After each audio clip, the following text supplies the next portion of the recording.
I'm an old woman now, retired, nice, quiet life.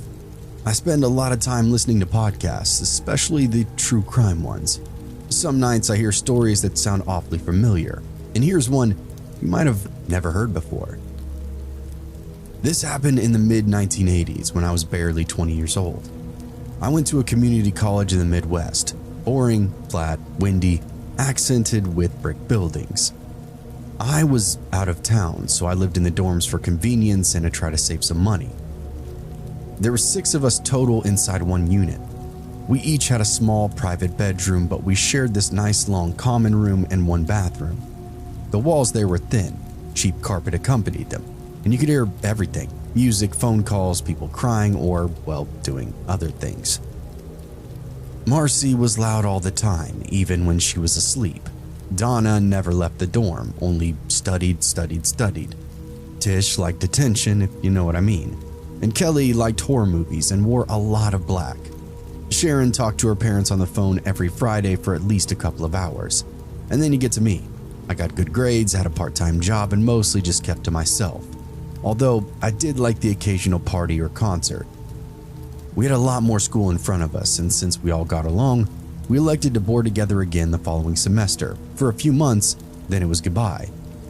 That summer, when students were mostly gone, a girl was found half dead just off campus inside an alley. I didn't know her, and I don't think any of us did. The news said that her injuries were bad enough the police thought that she might have been hit by a car and then dragged into the alley itself, an accident that had turned ugly. People talked about it where I lived for a few days, at the diner, on the radio. Then it kind of just faded into background noise. The police didn't say much, and without any more details, it was easy to think it was just kind of random. By the time the fall semester had started, we all moved back into the dorm, and the alley was a place people continued to avoid at night. But the second girl was found 3 weeks into that fall semester. This time, no one tried to offer any kind of reasons. It was the same part of town, but a different alley. The police still didn't release any more details, but everybody could already see the pattern forming. The campus changed almost overnight. More patrol cars, warning flyers taped up to doors, a meeting in the dorm where the director told us not to walk alone at night and to trust our instincts. But we didn't even know what we were looking for. And of course, we were already afraid. So we start pairing up. Late night classes demanded us to stick together. Trips to the store became group outings now. The bars near campus emptied out earlier than usual. Men we didn't recognize stood out like glowing red flags. Not long after, the third girl's found, and we realized exactly how powerless we truly were. Nothing anyone did or was doing was saving them. After that, the police stopped hedging. They weren't issuing graphic warnings. Curfews were fully enforced. They said they believed the killer was a local, a man acting alone, likely in his 30s or 40s, and very familiar with the area itself. Of course, again, that description didn't really narrow anything down, and it made everybody look suspicious. But because of the sudden information dump, the murders actually stopped for a while. Weeks would pass, nothing new. No arrests, no new bodies. That silence was haunting. People relaxed just enough to function, but still nobody felt safe. We kept our door locked at all times, and lights stayed on at night. Hell, Kelly even stopped watching horror movies. We didn't say it out loud, but we all believed the same thing. He's still out there, lurking at the edges of our vision, waiting to jump on the most vulnerable person he could find. That weekend, a girl from another dorm ended up filing a police report. She said a man followed her home from a bar. He stayed behind her the entire walk, never spoke, but was aggressive in his pursuit. Thinking this was the killer, she wasted no time acting. When she cut through the alley, he followed. When she ran, he ran. This alley normally turned into a dead end, but to this woman's fortune, a business had its back door open for a routine cleaning. She slipped into the open business just before the man reached her. But of course, by the time the police arrived, the man was gone. That story moved around like a bad rumor. This girl lived. She could describe him. Tall, dark jacket, work boots, ordinary, but seemed beyond fury. Sunday night, I think around 11, all 6 of us were inside the common room, studying, folding laundry, just trying to keep busy. Outside, the campus was quiet. being patrolled by the police. Then somebody knocked on our door 1, 2, 3 times. Everybody froze. Marcy leaned toward the people and looked, and her breath hitched. It's a cop. I looked next. The man was in uniform, but something about it felt off. I didn't recognize the insignia on the patch. "Open the door," he said. "There's a situation nearby. I need to check your unit." Donna shook her head, eyes bugging out of her head. Sharon whispered, "This can't be real." Kelly didn't hesitate. She picked up the phone and dialed 911. "We're calling the cops." His voice changed instantly, screaming through the walls. He started banging on the door, and then he ran off. As his footsteps disappeared, we heard a clatter of something on the floor. We all kind of huddled together inside the common area, dispatch on the phone waiting for somebody to come get us. Police would arrive within minutes. Lights washed everything away, including our worries. Real officers then ran past our door, and they caught him across the street, trying to disappear into the parking lot. His costume ended up being his downfall. Later, we learned that noise that we'd heard was a hammer and a 10-inch screwdriver, items that he'd used in his previous murders, and I was in total shock when we were told that. I had almost opened up the door for him. They moved us out that night, and police took all of our statements. Our parents called, and Sharon's were on campus by the morning. Classes weren't stopped. Just another normal day after the fact. The man's name was released later along with a photo, and I didn't recognize him. None of us did. If you Google enough, I'm sure you can find him. I finished the semester and left town not long after. The dorms remained open. New students moved in and slept in those same beds that we were almost murdered in.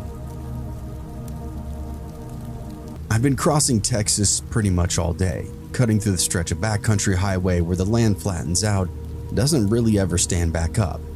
No other towns, no exits, just roads, scrub, and butt-ugly country. You could see 10 or 15 miles straight ahead without a single bend. And then out of nowhere, my car started jerking. A hard pull to the right, steering going loose for a second, my dashboard lighting up. I eased off the gas and then coasted to the shoulder. By the time I stopped, the tire was completely gone, flapping rubber against the asphalt. I stepped out and felt that heat roll up off the road that was very unforgiving. The tire was shredded down to the rim, but worse than that, there was fluid coming out from beneath my car. Anxiety quickly came to life inside of me. I popped the hood and immediately backed off. Steam hissed up at me in these short bursts. The smell was that of cooking oil. I let the air out and grabbed my phone. No signal, of course. I walked up the shoulder, then back the other way, holding up my phone just out of habit. I'm not even sure that works anymore. Still nothing. I looked down at the highway in both directions. Empty. Nothing was looking good for me in the moment. I checked the trunk. No spare, which made me furious. Just a jack, a tire iron, and a bag of stuff that I did not need right now. The engine was ticking close by as it cooled off, and somewhere out in the brush, insects were clicking in these eerie bursts, cicadas or whatever the hell they're called. The sun was dropping, taking the heat with it, but leaving everything out in this washed out light. I sat on the guardrail and took stock. I had some water, a couple of protein bars, and a jacket, enough to get me through the night if I had to. And that's when it all really hit me. I wasn't going to get help anytime soon, and if somebody did come along, it would be the only car I'd probably see for hours. I looked down the road in front of me and tried to not trip out. I stayed with the car because there wasn't anywhere else really to go. I'm in the middle of nowhere. The heat started to bleed out of the ground once the sun was dropping.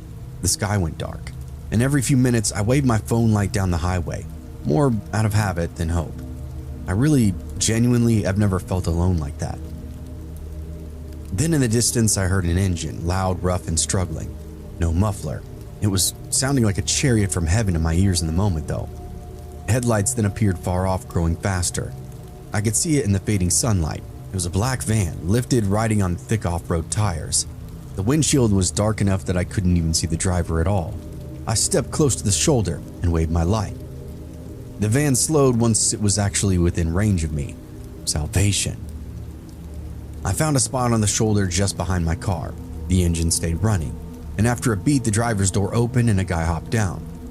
He seemed to be in his mid-20s, thin and wired, sunglasses still on, even in the near dark, a bandana loose around his neck, cigarette burning in his hand. He looked around with a smile. Hell of a place to get stuck, huh?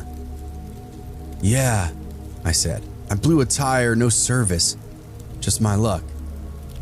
He chuckled, then turned into a slow circle, taking in the road that brushed the dark. No service, huh? He said again. That's real bad luck. It's starting to sound like a catchphrase at this point. Well, good thing I came along, he added. Let's see what you did. He crouched by the wheel, pulled out a flashlight that was unbearably bright. The beam snapped on and brought shadows to life all around us, and he whistled. Whew, you picked up a big knuckle of metal. He then angled the flashlight. A long, jagged strip of steel was wedged into the wheel well, bent and chewed up to hell. That'll stop any rig.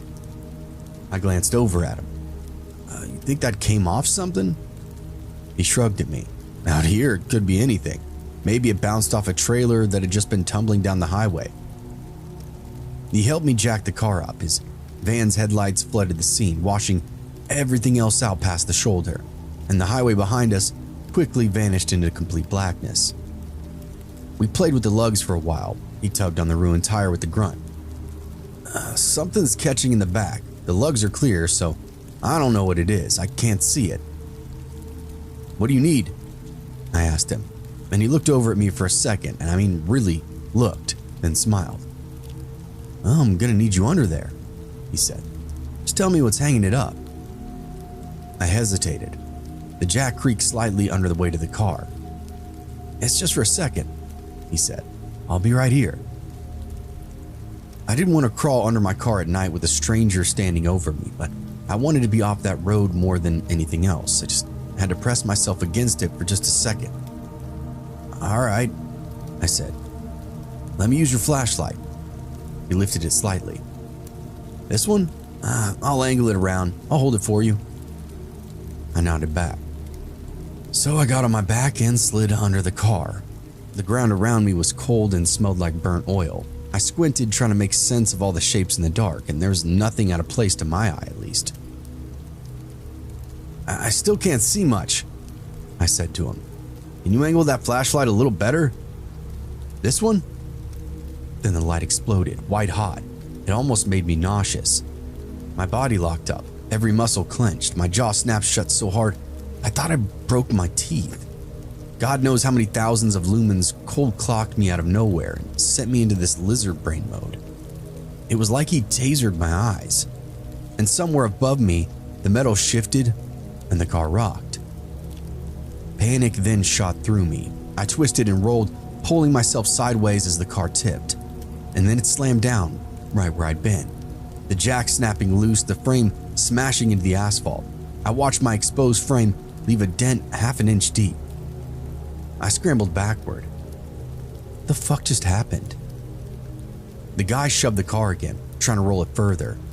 Was this his plan all along? When he saw me upright, his face went flat. Hey, he said quickly. Easy, that was an accident. But I ran. I bolted straight off the shoulder into the desert, crashing through the brush and loose rock. Hey, you okay? It was an accident. I dropped behind a low-rise and just stayed there, crouched, watching through the brush. I knew I was safe out here in the dark, at least for the moment. He paced along the road with the flashlight, sweeping the beam back and forth, breathing hard, nervous. He kept talking, saying accident over and over again, like he's trying to convince some kind of lawyer in front of him. I'm not moving. I'm not going to let this asshole have any satisfaction whatsoever. After a while, he just stopped. I heard a door slam, then the van's engine revved up. Headlights swung across the shoulder once, looped, then disappeared.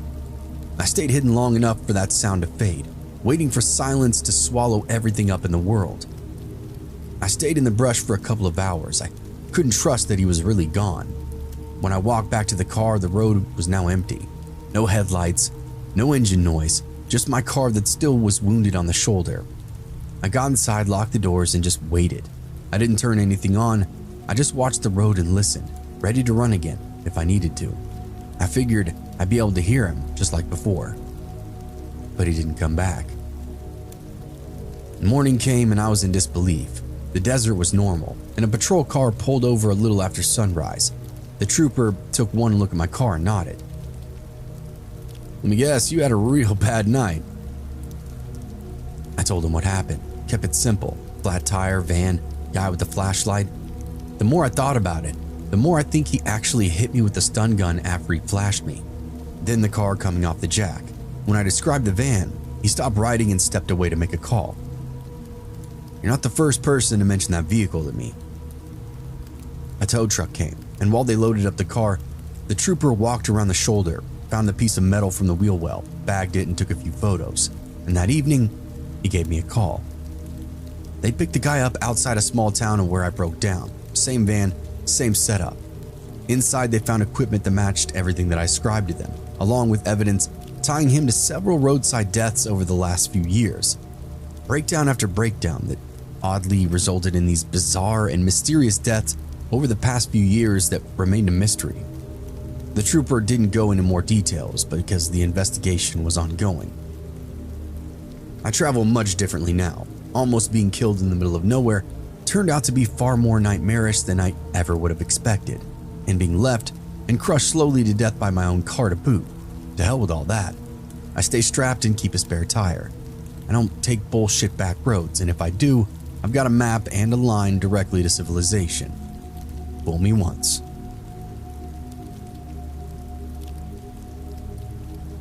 When I was in 5th grade, not much happened where I lived at. It was considered a retirement community with the same houses, the same kids, the same routine. The river ran behind our neighborhood, it was dirty and brown, and none of us really gave it a second thought. Just like that stream, we lived inside this boring place. But that all changed in the spring that year when somebody found a suitcase inside the water. At first, it was just normal small town talk. Kids whispering on the bus. Somebody said a fisherman hooked it and then dragged it in. Somebody else said a dog pulled it up on the bank. And by the time we got home that afternoon, my mom was on the phone. Her voice was tense and she was staring out the kitchen window. My dad didn't turn on the TV when he got home, which was unusual. He sat at the table, told us straight up that the police had pulled a body from the river. "In a suitcase," he said, and it all clicked together. And that's the part that stuck with me more than anything else. A suitcase was something you took on vacation, something with wheels and a handle, not something you put a person inside. How the hell could somebody even fit in there? The details would come out at school. Somebody had chopped her up and fit her inside like a puzzle piece. Nobody had any clue who she was. Adults said that she was probably a prostitute, and that word floated around school for a few weeks, half the kids not even knowing what it meant, just that it sounded bad. She wasn't identified, at least not that I ever heard, and nobody talked about any kind of suspect. The police taped off the river path and investigated for weeks on end. Parents didn't let their kids wander around anymore. My mom took to locking all the doors every second of the day, and my dad walked the yard with a flashlight after dark. For the first time, the idea settled in that somebody had done this and then just gone home, that they possibly lived somewhere nearby, maybe close enough to hear us laughing in the street or see lights on at night, to know our names and our schedules. And that's when the river started feeling like a part of the neighborhood and more like an omen. Nobody went down there anymore. And by the end of that summer, 2 more bodies had turned up. Both women, both cut apart in the same way. One in another suitcase, the other stuffed into a duffel bag. Police still weren't saying much, but they didn't have to. Everybody knew it was the same guy. They were keeping all of the more intimate details until they were closer to some kind of breakthrough. After all this, our parents may as well have been law enforcement too. They hovered over everything. No more riding bikes past sundown. No more cutting through the woods to save any kind of time. If you were outside, somebody's dad was watching from a porch or a garage, usually holding a golf club or a baseball bat. We adjusted because kids always do. There were 4 of us total, me, Aaron, Kyle, and Ben. And we spent most afternoons holed up at Aaron's house because his parents worked late. We set up camp in his bedroom on the 2nd floor, the one with the view of the river path and the tree line beyond it. Aaron had binoculars. His uncle had used them for hunting. We took turns looking at them like snipers inside an eagle's nest. And we watched everything. People walking dogs, joggers, old couples shuffling past with grocery bags. Every stranger that went by would get studied by us. Every parked car was scrutinized. We were half scared and half bored, which is a whirlwind combination at 11 years old. "Could be anybody," Kyle kept saying. "That's how they do it." "Yeah, they always live close by," Ben added. Fuel on the fire. And we all believed that. The killer wasn't some shadow creature drifting in from the highway. He was a local. He bought gas. He waved at his neighbors. He knew where the river had enough power to move some kind of big, heavy suitcase like that. And when the news broke about a fort discovery, things tipped from fear into grand paranoia. Police swarmed the river once again, farther downstream this time. Helicopters thudded overhead for quite some time. The rumor was another body had come floating through. But this time it wasn't a body, just blood, this unbelievable amount of it, and nobody knew what to make of it. Now the river was closed off completely, and parents warned us time and time again to not go anywhere near it under any circumstances, which meant obviously that we started talking about going. As mentioned, kids are dumb as hell, and especially when something appears scary. We planned it like complete idiots. Midnight, flashlights with fresh batteries stick together, no screaming unless somebody was actually being attacked. Aaron even brought this cheap disposable camera, like we might make some kind of major breakthrough or something. We met at the edge of a taped off trail, hearts pounding, nervous as hell, trying to come off as brave and pull together. Crawling under the tape felt crazy, as if we just crossed into some kind of afterlife. The woods around the river were swallowing everything up, and our flashlights carved out these narrow tunnels, catching branches, rocks, but nothing alive. Nobody said a word, and every snap of a twig made each one of us flinch. And at first, we found nothing. No tools, no stains, no signs of anybody ever camping or dumping anything. Just dirt, bugs, and the steady rush of water, getting louder and louder as we got closer. When we finally reached the riverbank, nobody still was saying anything for quite some time. We just kind of stood there, listening, expecting what? I don't know, a scream, a splash, anything to confirm the knots in our bellies, but nothing presented itself. Aaron finally pointed downstream. The bridge. It was old, concrete, barely wide enough for two cars to pass by on. We weren't supposed to be anywhere near it at night, and the idea of getting closer made my stomach do a backflip, but nobody wanted to say no. Nobody wanted to be the scaredy cat.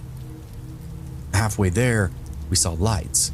There was this RV sat upon the bridge, engine running, headlights on, brake lights glowing red, but it wasn't moving. The passenger door hung open, and somebody inside shifted, metal clinking slowly. None of us spoke. We crouched instinctively. Being seen could mean death. "The hell's he doing?" Ben whispered. And an answer came a second later. Something heavy tipped over the railing. It teetered, caught for a second, then slid and plummeted into the water with a deep, wide splash. It was a suitcase. I knew it before my brain caught up. The blocky shape, the way it fell as one unit. The man leaning over the railing looked down at his handiwork. His face was in shadow, but I could see his hand moving, rubbing at the front of his jeans. My legs locked. I couldn't breathe. He climbed back into the driver's seat, shut the door, released the brake, and the RV rolled forward, tires purring softly, disappearing off into the woods. Nobody moved until that sound was completely gone. And then we ran until we hit the edge of the neighborhood. Aaron starts yelling, then screaming, and somebody else was in tears behind me. Porch lights came on. A man stepped out in socks and asked what the hell was wrong with us. We tried to explain to him the RV, the bridge, the suitcase, and that word did it. Parents came out after that, and my dad told my mom to call the police. I think everybody was making that call. My dad took off down the street toward the river with two other parents behind him, half dressed and pissed off. Squad cars arrived just a few minutes later, red and blue lights painting everything in sight. The police separated us and took statements, and we told the same story over and over again. An old RV, yellow headlights, suitcase over the railing. The cop writing things down did not interrupt, just let our story flow. They found the suitcase within 15 minutes because it hadn't gone far. The river by the bridge was slow moving, filled with branches and deadfall. One of the officers pulled the zipper back, just enough to peek inside, then closed it again, and everybody knew what was in there. Nobody let us near it. The search started immediately. They put out a description for the RV, older model, light color, possibly rusted out. Roadblocks went up on the highway. Patrols ran all night long, and by morning, there was nothing. No RV, no suspects, no answers. The school was closed the next day too. The river was essentially condemned to the public. Nobody complained about being bored. I never left my window. My dad's binoculars glued to my face now. It felt dumb to me to stop looking for him. Shit, we were the only ones to actually see him, to have some semblance of an idea of what we're looking for. And I watched every street as much as I possibly could. And then I saw an old RV rolling through a few streets over, just kind of drifting. It never stopped cruising, just passed through, almost as if it were lost. The windows were too dark to see an actual driver. I yelled for my parents, but by the time they came upstairs, it was of course gone. They called 911 anyway. The police came back, took another report, and asked if I was sure. Yeah, I'm sure. They took my statement and resumed the hunt. No one was ever arrested, at least to my knowledge. The killings stopped, at least in our area, and eventually the river opened back up. Kids started fishing out there again. Life went on. But there for a year or two, we were all convinced he'd come back, slit our throats in our sleep for seeing what he'd done.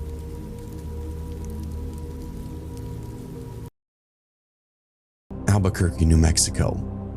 I was heading to a friend's house off campus that evening, just after sundown. She texted me directions, but something must have been off because the further I drove, the worse the streets started to look around me. The shops turned to boarded up windows, the graffiti got thicker, and every person on the sidewalk seemed to be watching my car instead of minding their own business. And that's when I realized that I'd wandered into the war zone off Central. I just needed a place to turn around. I spotted this old apartment complex with flickering floodlights and pulled in, easing through the lot while a few kids darted between cars chasing a deflated soccer ball. I was rolling pretty slow, trying not to hit anybody, when this guy came out of nowhere like he'd almost been waiting for me. He was a walking stereotype. Shaved head, locks, Ben Davis shirt, long dicky shorts, white tube socks pulled high, threw up a hand and shouted, "Yo, stop." I hit the brakes, heart pounding already. I had my phone in one hand ready to fake call. My other hand was resting near the gear shifter just in case I needed to bolt. But I couldn't just floor it, not with those kids running around in the parking lot. Jogging up to my window, grinning wide but not friendly. "Yo," rolled down the window, man. Against all of my good judgment, I cracked it. "What's up?" I asked. "You got any coke?" he asked me. I blinked. Only if it's Mexican coke," I said, trying to sound casual, praying he'd laugh and just move on. He did, in a sudden outburst that showed his gold teeth. "Shit, man, can I get a lift down to the store for some smokes? You mind?" Every instinct inside me told me no, but something about his tone, half joking, half daring me, made me hesitate. Maybe I didn't want to offend him, maybe I was scared. Either way, I said, "Yeah, sure, hop in." He slid into the passenger seat, noticed the music right away. "Hey, that's a Tribe Called Quest." "Yeah," I said back. He slapped the dashboard.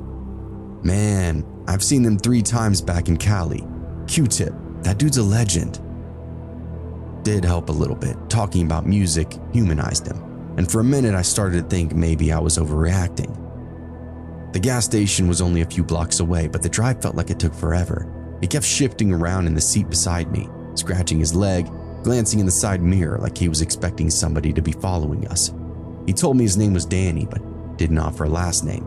Said he used to run with some boys out in LA, then moved here just to chill, whatever that meant. We pulled up to the Circle K and he told me to keep the engine running. "I'll be quick, man. Don't trip." He went inside and I sat there sweating bullets, watching him through the glass doors. He was talking to the clerk and pointing at something, then pacing near the back. After a few minutes, he disappeared behind an aisle, and I began counting the seconds, debating on whether or not to leave. Then suddenly the doors slam open, and he comes sprinting out with 2 paper bags clutched directly to his chest. "Go! Go, man, go! They're calling the cops!" He yelled at me. diving into the passenger seat. I didn't really think about it, I just hit the gas. My heart felt like it was going to explode. I could hear sirens somewhere off in the distance, rapidly closing in. He was laughing like it was the funniest thing in the world. Yo, you should have seen your face. I shot him a look, white-knuckled on the steering wheel. Did you just rob that place? Nah, man, he said between laughs. I'm just messing with you. Relax, damn. I didn't know really whether to believe him, but we were already pulling back into the apartment lot. He told me to stop near that same corner that I picked him up at.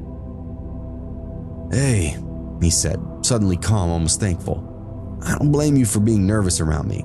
You're actually a pretty good dude for stopping.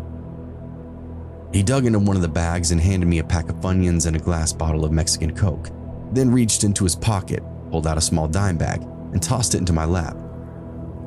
Oh, to thank you, he said, opening up the door. He gives me a nod, then walks off toward the shadows between two buildings. I sat there for a long moment, engine still idling, staring at that dime bag in my lap in complete disbelief. To this day, I'll fully admit that that was some of the best weed I've ever smoked. Not the worst wrong turn I've taken either, but it was one that taught me just how thin that line is between danger and chance. You really never know who's walking up to your window until it's too late. My name is Rich, and my fiance's name is Joanne, who, for this story, I'm gonna call Joe, who also comes with me on nearly every long-distance trip that I take. We run a towing and automotive transport company out of New York State, specializing in exotic and luxury vehicles. It's not uncommon for us to haul a six-figure car across the country, but on this particular trip, it's, well, one I'm never gonna forget. It was early May 2025. We had just delivered a Lamborghini down to northern Florida. That drive south was pretty smooth. No dot inspections, no traffic, nothing but open road. I remember thinking to myself, this might actually be a stress-free run for once. That changed, however, the moment that we tried to unload. There were lots of these little wrong turns that we'd made on this trip, and this was just the first one. My truck, brand new, top of the line, computer-controlled everything, suddenly threw an electrical fault mid-unload. The PTO light went out, the hydraulics cut off, and the whole system just died. Luckily, I'd gotten the Lambo off safely, but the truck was half dead. The builder back in South Carolina told me, "Bring it here and we'll get you first thing tomorrow morning." So we fueled up, grabbed a couple of energy drinks, and hit the road north. It was 9:45 p.m. when we pulled into a gas station just outside of Jacksonville. While I filled the tank, Joe ran inside for some snacks and drinks, which is an absolute must. That's when I noticed it, this black Chevy Impala, older model, maybe 2010 with tinted windows, parked across the lot, engine idling. When I fired up my truck, their lights turned on too. Now in the moment, I brushed it off because who wouldn't? Coincidence, I figured. We get on I-95 and the night was dark. That kind of dark that eats headlights. Air was heavy, thick with the feeling of a storm brewing. Then, just as Joe mentioned rain, it comes down in sheets. She glanced back and said, "Hey, that car's really riding your bumper." I checked the mirrors. I couldn't see much. Then, whoever it was quickly swings over to the left lane and hit me with their high beams, just blinding me completely. What a dickhead, I thought to myself. It was annoying, sure, but I've seen plenty of impatient and incompetent drivers. I ignored it and kept on rolling. Hours pass and that storm never really lets up. By the time we hit Columbia, South Carolina, I'd forgotten all about that tailgater.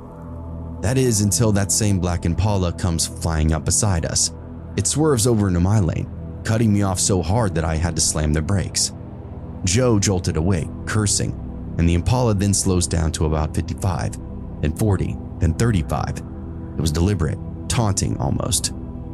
I dropped a gear and floored the accelerator, passed it, and finally got a good look. The tint was so dark that I couldn't see a single thing inside, or a person, and that's when it clicked.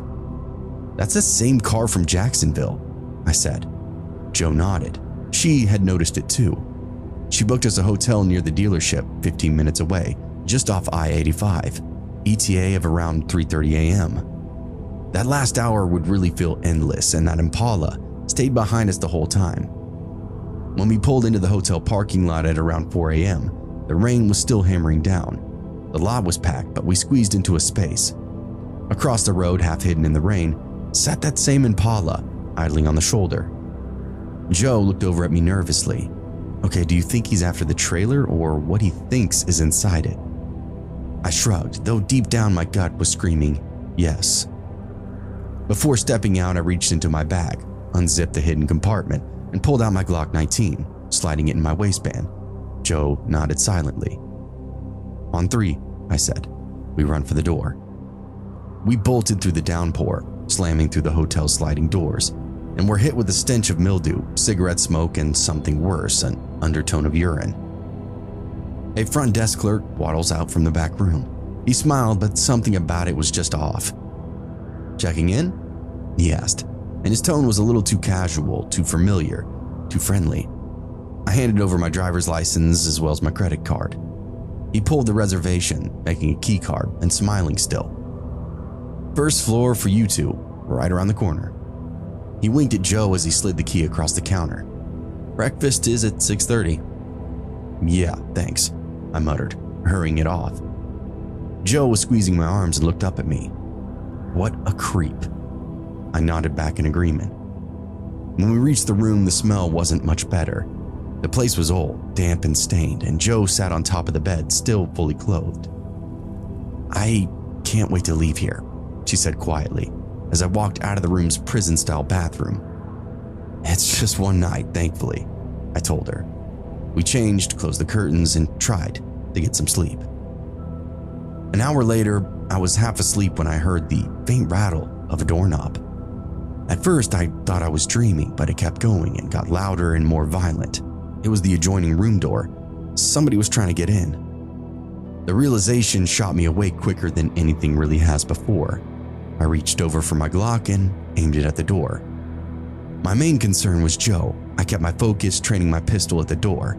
Joe was still sleeping soundly beside me. For 30 minutes straight, that handle shook, and then it was just followed by silence. I exhaled slowly, and that's when something moved outside the window. I caught it in my peripheral vision. I froze. A tall, thin shadow stood on the other side of the curtain. Then, 3 slow, deliberate taps. I yanked the curtains open, and there he was, a man in black with a ski mask on, standing inches from the glass. I raised the gun at him. Back off, or I'll shoot. He didn't move, just raised both hands, then pulled the mask up, just enough to reveal his mouth. He smiled at me. It was wide, too wide and full of teeth, and he slammed his fist on the glass, and Joe screamed, jolting awake. There's somebody out there, I shouted at her. She ran over, but when she looked out, no one, just the rain. Then she saw a smudged handprint on the outside of the window, and that was enough. We packed everything and stormed down to the front desk. Yeah, we're checking out, I said, throwing the key across the counter. The clerk didn't even blink. Aw, already? Why not stay a little longer? His grin spread was unnaturally wide. Maybe, love on each other a little bit. Yeah, no, I said, and we continued to walk out. I unholstered my gun and we sprinted to the truck, Joe locking herself in. As I loaded up our last bag, I noticed the trailer's stepladder was down. Somebody had tried to pry the side door open and parked just beyond us. And wouldn't you know it, the Impala. Rich, Joe yelled at me. Let's go. As I climbed into the driver's seat, my headlights illuminated the figure standing beside the car. Same man, same mask.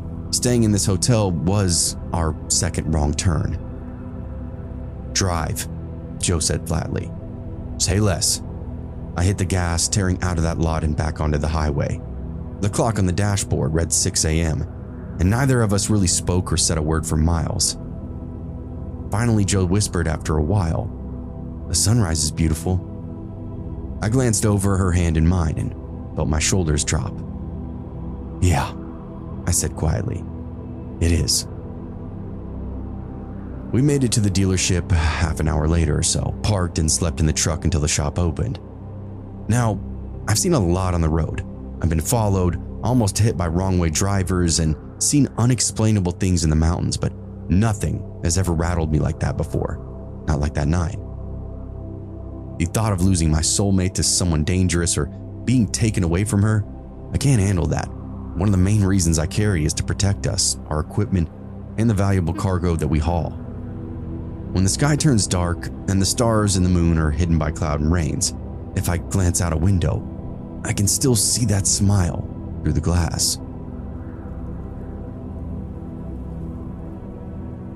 I didn't want to be in New Jersey. That's the first thing that I'm going to tell you, because I wasn't supposed to be on this trip at all. I'm actually not sales. I don't pitch. I don't stand in front of boardrooms. I sit in a chair and pull numbers. That's what I do. Quiet work, Excel work. If I talk to anybody, it's through an email. But late on the night before, I got a call from my boss saying, "Listen, there's a small change of plans. They want to see supporting financials. Legal wants you in the room." I told him, I wasn't scheduled for this. I don't even have a suit. "Buy one when you land," he said. "Look, it'll be easy. Fly out, be there for the meeting, back up the model if they push it. You're not even presenting, you're just kind of there." Why can't they send the deck? They have the deck. They need a human too. And so that was what it was. I took a last-minute flight out and landed in Newark and followed the signs for car rentals because all the team cars were already in use and nobody had the bandwidth to loop back and just pick me up. I grabbed the cheapest one available, this sedan that they had. It was a gray compact smelling like somebody had sprayed cologne over cigarettes. I didn't care. I just wanted to get to the hotel, send my wife a text that I was in fact alive, and run numbers in peace until the following morning. The meeting was at 9 the next day. I had the financial data on a thumb drive in my bag. That little drive was the reason I was there after all. If their guy in a room asked about cash flow projections or margins, I'd be able to say, "Here's the 5-year picture," and not sound like a complete idiot. That's all I had to do. Simple. Extra paycheck, just deliver it. No sightseeing, no dinner, no might as well check out the city. None of that. Hell, it's New Jersey. I was there to get in and get out. Just hotel, shower, cheap meal, sleep, meeting, done.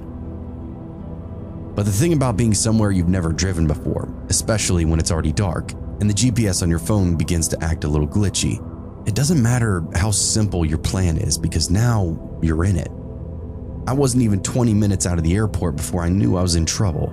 I'd missed my turn leaving Newark, and that's all it took. One wrong exit and everything started to blur together. My phone map spun and lagged, the blue dots sliding around like it didn't know where I was. At one point, it said I was in the middle of the ocean. The signs flew past me, couldn't read any of them, and the traffic was brutal. Horns, brake lights, semis cutting each other off. Every time I thought I'd corrected the course, another lane would end, another detour would come up, another split would appear without warning. This road system was impossible. After 15 minutes or so of fighting it, I realized that I'd lost track of everything that felt familiar.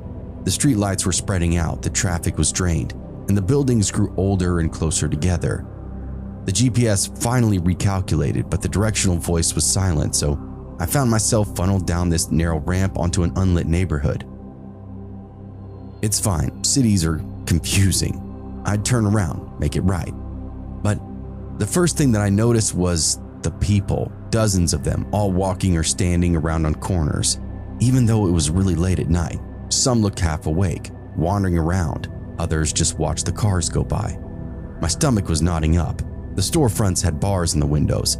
Half the streetlights were dead. I didn't even know the name of the town, but later on, I'd learned that it was Camden. I slowed down at a stop sign, checking the map again.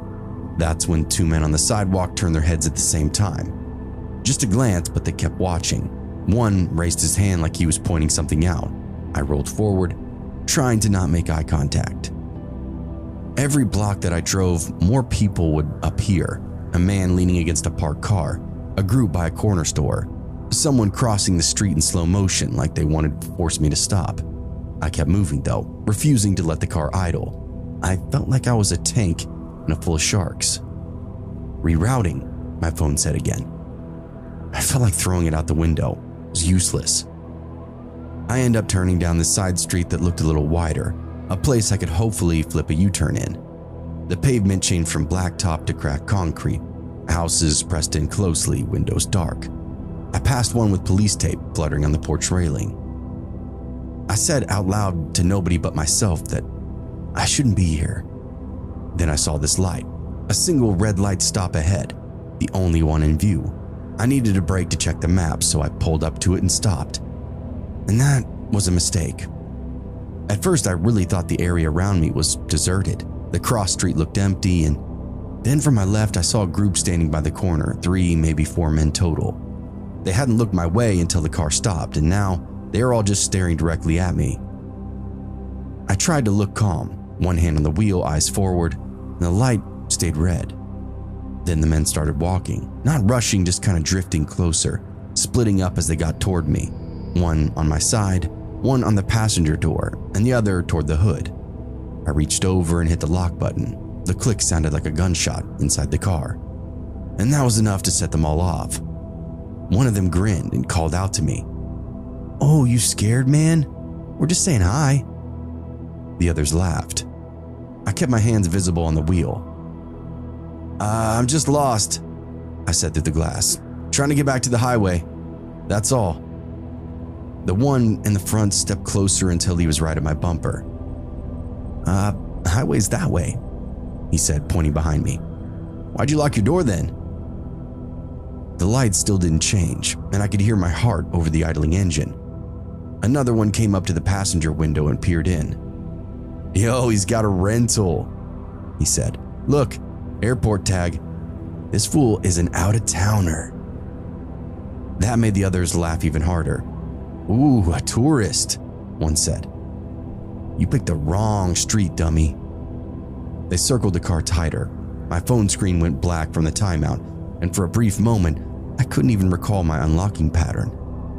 "Hey," one said, tapping the glass with a ringed finger. "Roll it down, buddy." I shook my head. "Roll it down." I cracked it maybe an inch, my voice trembling. I just need directions."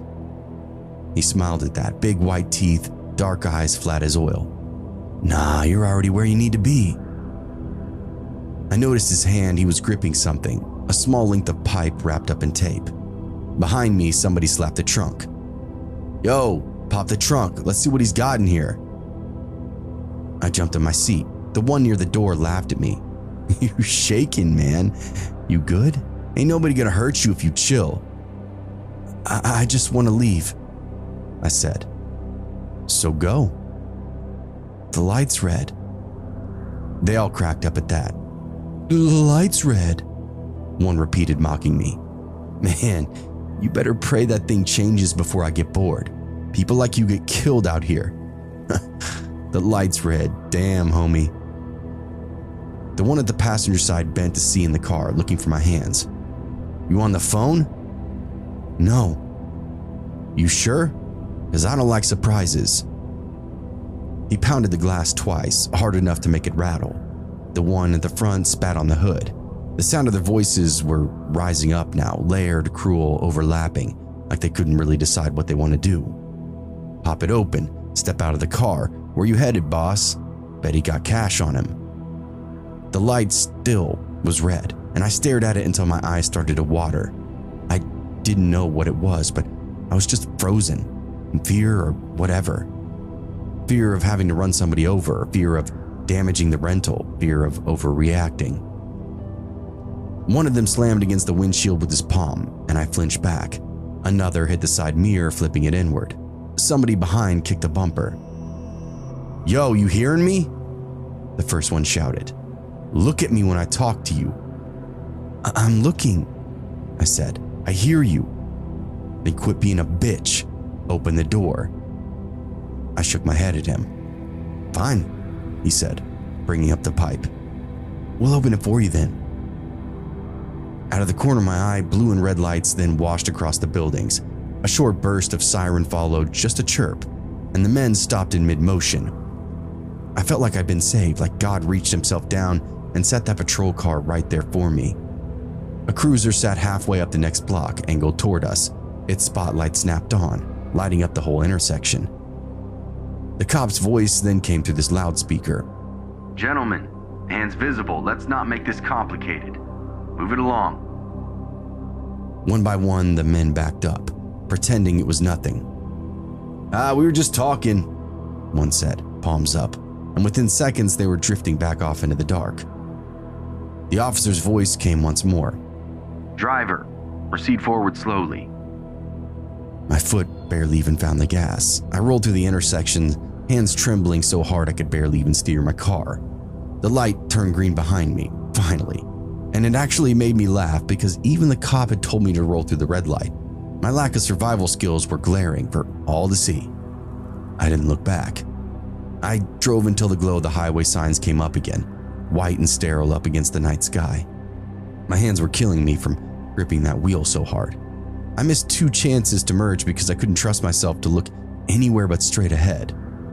When I finally reached the on-ramp, I pulled over on the shoulder and just sat there with the hazards blinking. The silence inside the car was so complete that I could hear my organs working. I checked my mirrors, empty. The blue and red flash from that cruiser was long gone now. I didn't even know if the other officer had followed them or just waited until I was moving. I didn't care. I just knew I'd been seconds away from something irreversible. The hotel was another 30 minutes down the interstate. I kept the GPS muted and followed the signs by instinct, white-knuckling it the whole way. When I finally parked, I just sat there for 10 minutes before I finally got the courage to get out. My reflection in the window didn't even look like me. Eyes wide, mouth dry, collar crooked. Once inside, the desk clerk just smiled at me, like nothing in the world was even wrong. "Hey sir, late night?" she asked me. All I could say was, "Yeah, you could say that." The meeting the following morning went fine. I answered what I had to, nodded when spoken to, and smiled when it was finally over. Nobody knew that I'd almost been dragged out of a car that night before. Nobody knew I spent the whole presentation hearing the slap of hands on glass and the sound of a pipe tapping up against my window. I flew home that evening. I looked down from the plane windows as the lights of New Jersey disappeared over cloud cover. And in that moment, I told myself one thing. Absolutely no more surprise visits to New Jersey, and absolutely no getting lost in Camden again.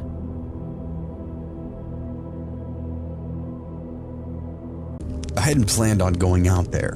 It was a Friday, work was dead, and my phone was quiet, and I didn't have anybody to answer to that weekend. I looked at my apartment, the laundry piled up in the corner, the same TV show, and I felt like I just kind of needed some air. I couldn't handle another night in the hamster wheel.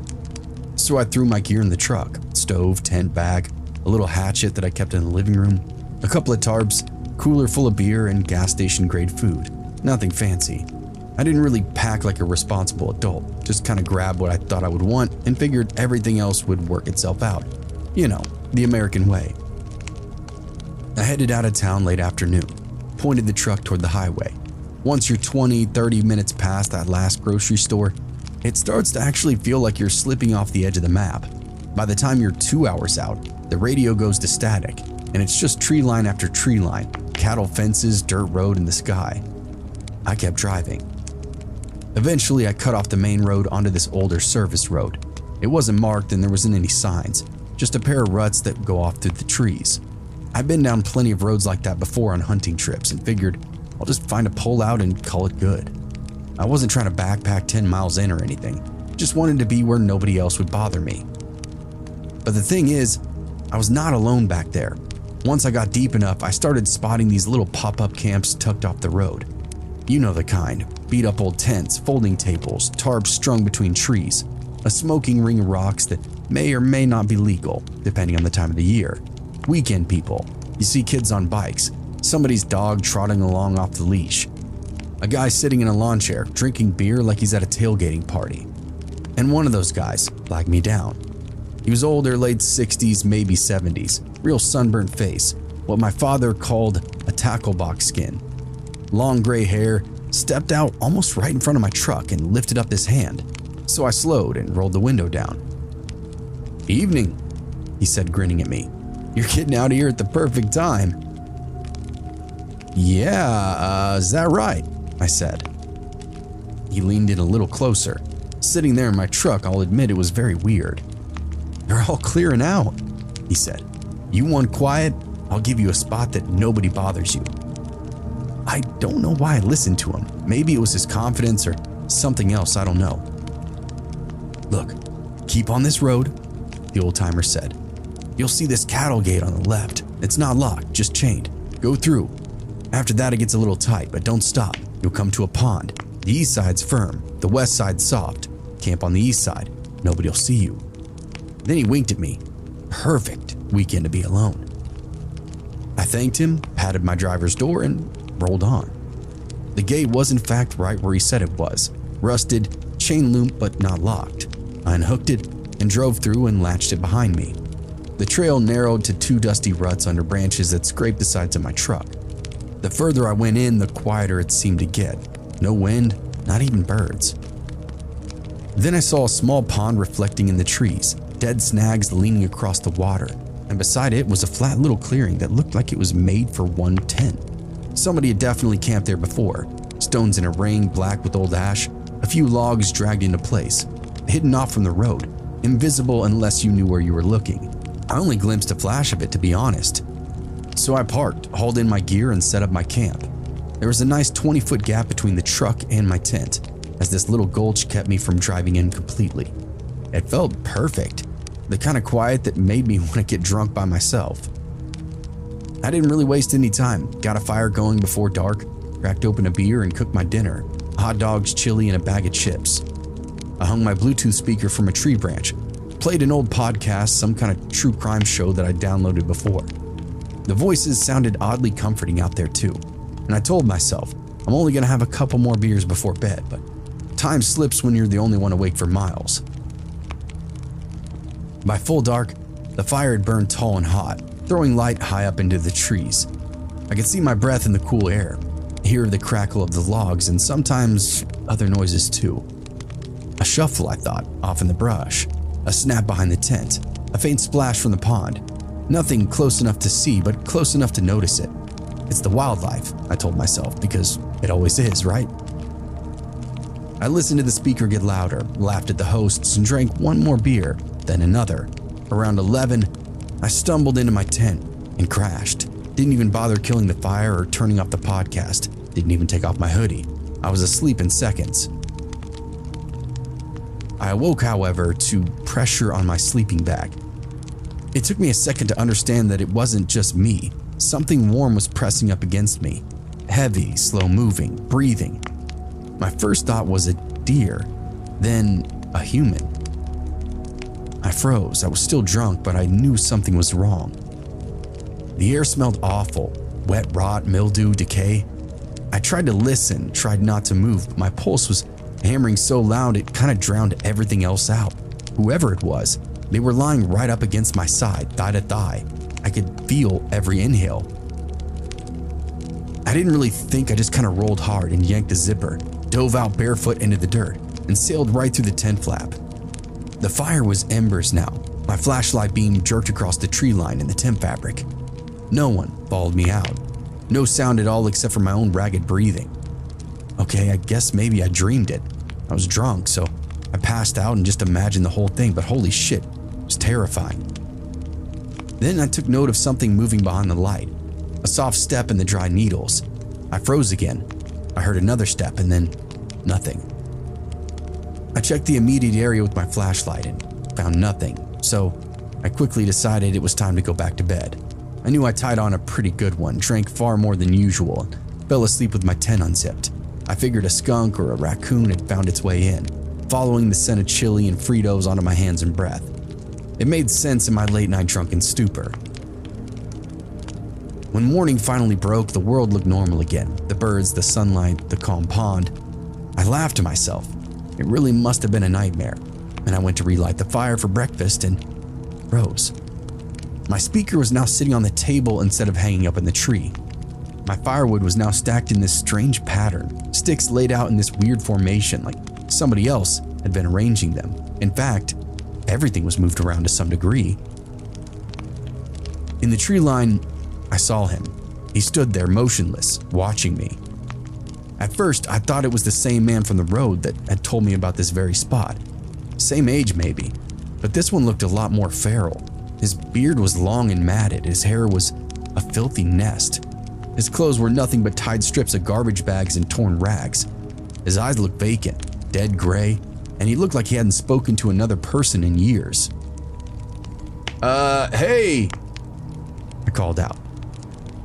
He didn't even blink. Sir, are you okay out there? Still nothing.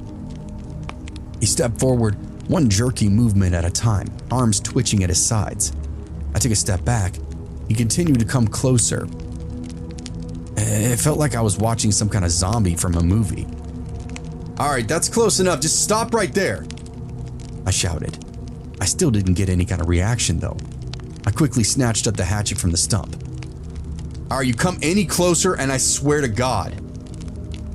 Still nothing, just that blank stare as he continued to march straight for me. In that moment, I realized I might actually have to kill this guy. I ran to the truck and grabbed my pistol from the glove box, fired one round into the dirt, and the shot echoed off all the trees, and that got him to stop. He flinched and then spat into the dirt, then turned his back to me and stood there. Stood still, held frozen solid, just facing away like he was waiting for something to happen. I kept the gun on him for what felt like forever. The guy still wasn't moving, not even swaying. That's when I realized there were footprints in the dirt between us. My campsite was now covered in them. Bare feet, long strides, toes dug deep into the dust. He'd been walking around and through my campsite for a while, maybe even all night. This time I didn't wait for him to move again. I kept my gun trained while I backed away toward the camp, tossing my gear into the truck one piece at a time: tent, cooler, sleeping bag. The whole time he stayed right there at the tree line, back to me. When I went to go grab my pack from the tent, a smell hit me again, that damp, chemical human smell. The inside was telling. My blanket pushed aside, sleeping bag twisted, dirt smeared across the floor like something had crawled in it. The clothing and fabric on the tent floor was covered in dark stains, clearly human-shaped, and there was handprints on the side of my sleeping bag. I nearly threw up at the sight. That's what I felt last night. This psycho crawled into my tent and spooned me. I slammed the tailgate shut and got behind the wheel. The old man still hadn't moved. I started the engine, half expecting him to turn around, but he didn't. Stayed there, motionless, that tangle of black plastic rustling in the morning breeze. As I drove off, I caught one last look in the mirror. He was crouching now, really low to the ground, picking through the dirt where I'd been standing. I couldn't even see what he was doing, gathering up things maybe, small bits that I'd left behind, but it looked very, very important to him for some reason. When I reached the main road, I chained the gate behind me and didn't even look back. A ranger told me that there were all kinds of bizarre reports from out there. The land had been part of some kind of condemned federal property. Old mine shafts, chemical dumpings, toxic runoffs. Nobody should have been out there at all. He said the locals call it the basin. He also told me a few people still lived out there, if you call it that, and charming that I got to meet one of them.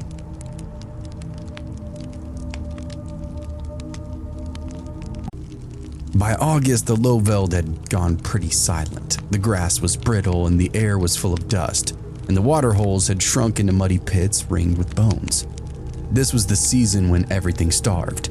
Hyenas were thin, giraffes would stick to the deep plains. Even the vultures stayed grounded, conserving what little they had left. I'd been guiding safaris for more than a decade now, but I've never seen the bush this desperate. Predators had started turning on livestock, and the villagers were really scared. 2 weeks ago, a herdsman was taken near the riverbed. The radio chatter was constant: missing goats, missing dogs, missing people. The prides were moving closer to the roads, shadowing vehicles, pacing the horizons.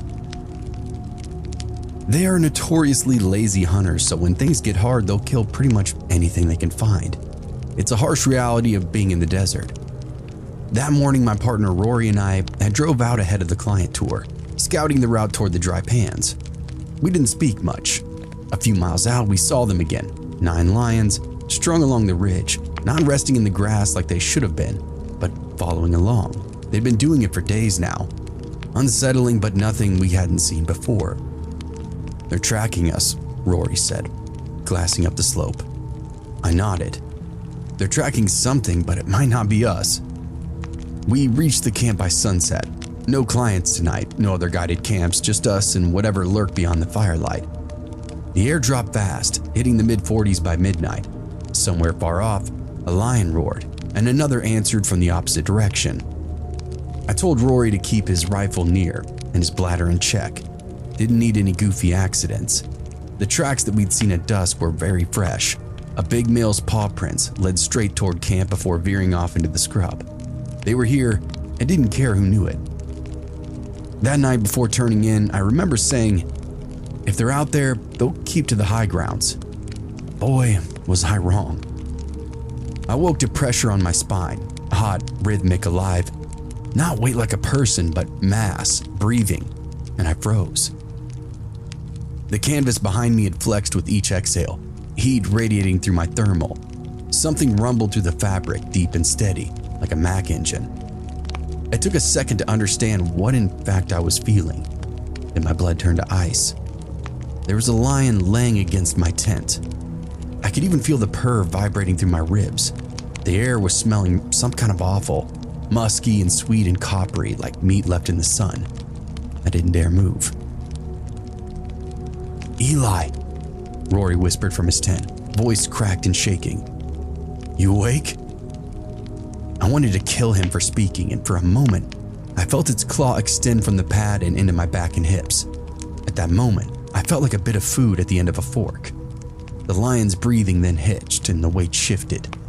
The canvas groaned as it rose up, brushing my back and towering. The tent poles creaked, dirt popping beneath the stakes. I didn't need to see it to know. He was standing, right there, paws level with my head, only a thin sheet of fabric between us now. My entire body tensed into a knot. My rifle sat 3 feet away. Might as well have been across the continent. It wouldn't have mattered anyway. There were others out there. The lion sniffed, long wet inhalations that pulled air straight out of the tent. His breath rolled through the seams, hot and rank. Then came the scrape of claws, 5 faint curls across the ground just beyond my hip. It was marking. I heard the sound of teeth grinding, this low groan. Rory, I whispered.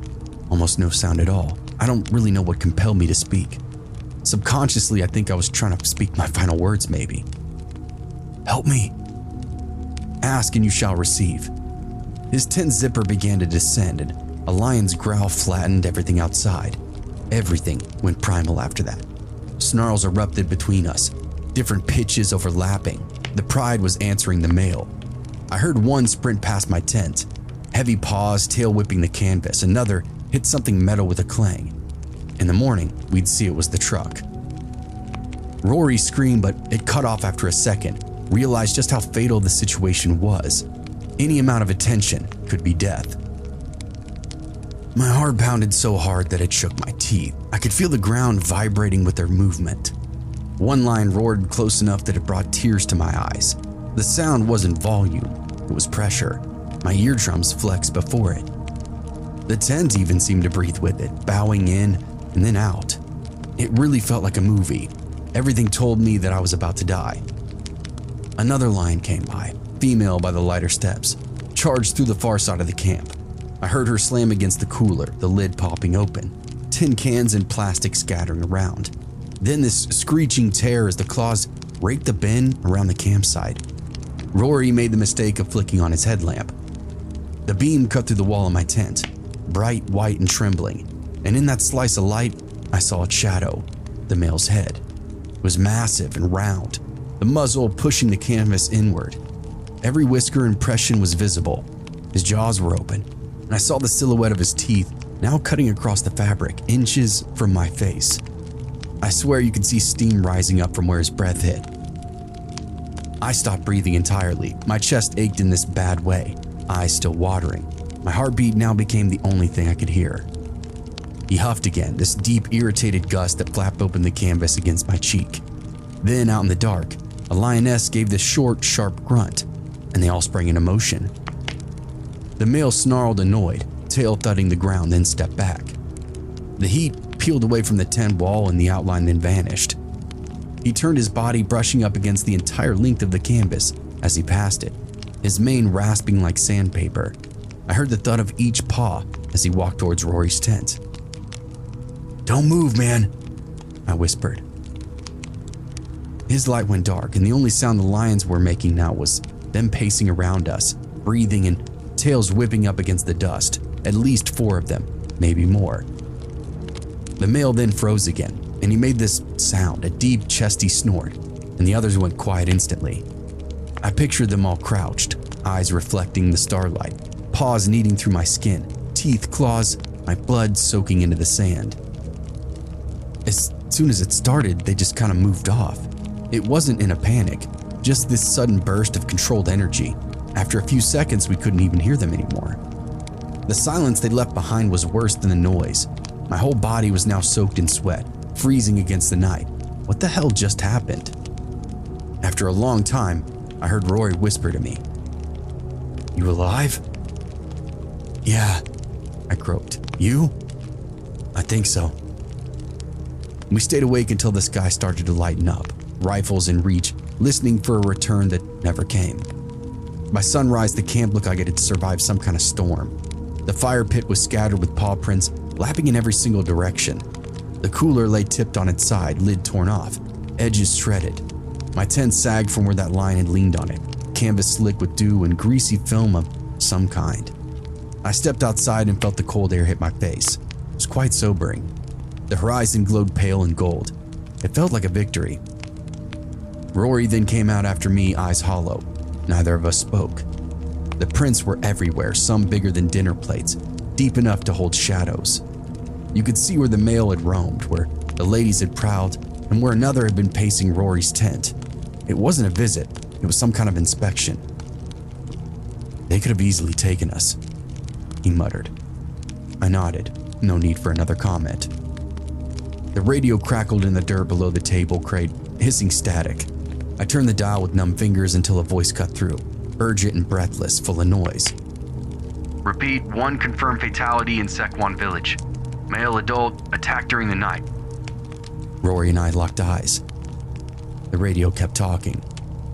Livestock pen destroyed, 2 goats taken. Tracks indicate a pride, at least 6 strong, moving southwest. Southwest, away from us. I lowered the radio, the bush went quiet again, but it felt more alive, like anything could step out of that high grass. "They were hunting," Rory said to me. "Consider yourself lucky." He frowned, nodding. I looked out across the open plain, and from where we stood, you could see the ridgeline, faint tracks etching into the dust. On the other side was a town where a man had now died, a place where we took our safaris for supplies on a regular basis. For whatever reason that night, the lions didn't kill us, and I accepted that without question. What else could I really do? The plains are super unforgiving out here. Survival is moving on from victories, because almost all of them are temporary.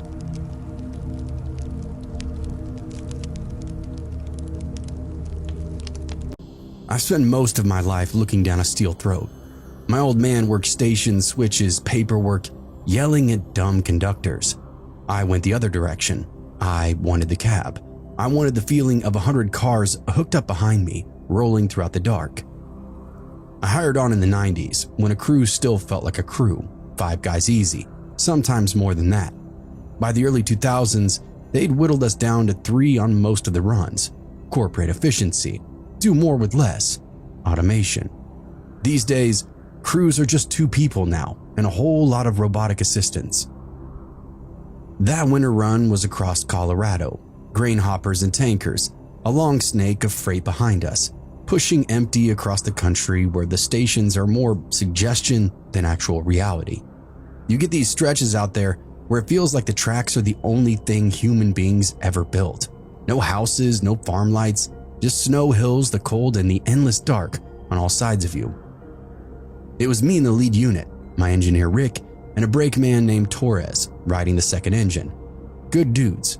We'd run together enough that the silence between us felt okay, not awkward or even questionable. We knew each other's habits and each other's tells. That stuff kind of matters when something looks wrong. Lets you know if you should react or not. When you work a train with somebody you don't know, you're constantly waiting for them to do something wrong and derail the whole machine. I remember this night in particular very well. The cab heater only half worked and it warmed the other side. The snow blew in loose sheets instead of a full whiteout. The radio would hiss and pop whenever we heard a clear cut and rolled back out into open country. It was cold enough that the rails sang underneath us. If you hung your head out the window, it would literally rattle your teeth. We were 3 hours into the rides when I saw the first drops. I had a paperback open on my knee, one eye on the gauges out of habit. I lifted the binoculars and swept the track ahead of me. Headlights carved a tunnel through the snow. Right there between the rails, something dark crossed the ballast. At first I assumed coyote, some kind of roadkill, something fairly normal. Then we roll over it and I see the red. I leaned toward the glass and took another look. The smear we hit was not oil, it was blood, fresh, dark, and right between the rails. Puddles from something moving down the tracks now. It's all along the snowbanks just off from the train. We keep on rolling and I twist in my seat to watch it pass by, then pick up the radio. "Torres, you catching that trail?" Static, and then his voice came from the rear unit. "Yeah, looks like blood. A lot of it." Rick at the controls beside me lets off the throttle a little bit. "Could be a gut-shot deer," he says. "Yeah, maybe," I return back, "but I've never seen one run the ties with its guts falling out." The droplets get bigger, then they stop being droplets at all, just a continuous smear that stains the ballast, cutting a red line across the snowbank. I grab my binoculars again and scan forward. A shape sits off the right side of the right-of-way, cloth heavy, and as we approach, it becomes recognizable. "There's a jacket up ahead," I say. Rick sees it at the same moment. Damn. It's a winter parka thrown open, half buried in the snow. The entire piece of clothing is soaked with more blood. I key the mic. "Dispatch, this is 731. We got a blood trail at least a half a mile long, plus discarded clothing, heavy bleeding, no obstructions to track. Over." Dispatch comes back nice and calm. "Copy 731. Continue on. Sheriff's office notified. Report additional items as found. Keep an eye on the track." "Will do." I hang the mic. The cab around me feels tighter now, like the train has shrunk a little bit around me. Then the next items show up. "Right rail," I say. 2 socks, both stained, one torn neatly in half. A few hundred yards later, a balled-up t-shirt drags along the ballast, frozen stiff. It slaps the side of the rail as we pass it. Torres then radios in again. "You ever see a deer take its clothes off, boss?" I don't laugh. "Eyes open. Look for track obstruction." The blood then continues uninterrupted. Too much for an animal, too irregular for a dragged body. Someone was moving on foot. I jot the nearest mile marker down and scan again. Another patch of clothes then shows up, jeans caught on a rock. The legs are knotted together, the thighs are darkened from waist to knee. Rick mutters something about an accident under his breath. "This doesn't match a fall," I say. "If somebody fell off a train, we'd see one single impact, not all this trailing carnage." "They could have been running the right of way," Torres said. "People do stupid shit out here." "Running and shedding clothes?" I ask. "In this cold?" I lift the binoculars. The lamps then catch something further up ahead. Small, scattered white shapes directly on the ties. Not snow, bandages. Dozens of them. Some rolled, some torn apart, stuck to the rails like they've been dropped in a hurry. "Bandages ahead," I say. "Track still clear." "Copy," Rick says. He straightens up and his hands are firm on the controls. The train continues to hum underneath us. Every 20 or 30 yards, another cloth scrap just appears. A glove, another t-shirt torn and covered with blood. I key up again. "Dispatch, additional note. We're seeing medical materials, bandages, gauze, directly on the track itself." "Copy 731. Sheriff's units are en route to Route Station 83. Continue unless obstructed." The curve ahead rises on the right, a long bend around the low rock formation that we passed 100 times over.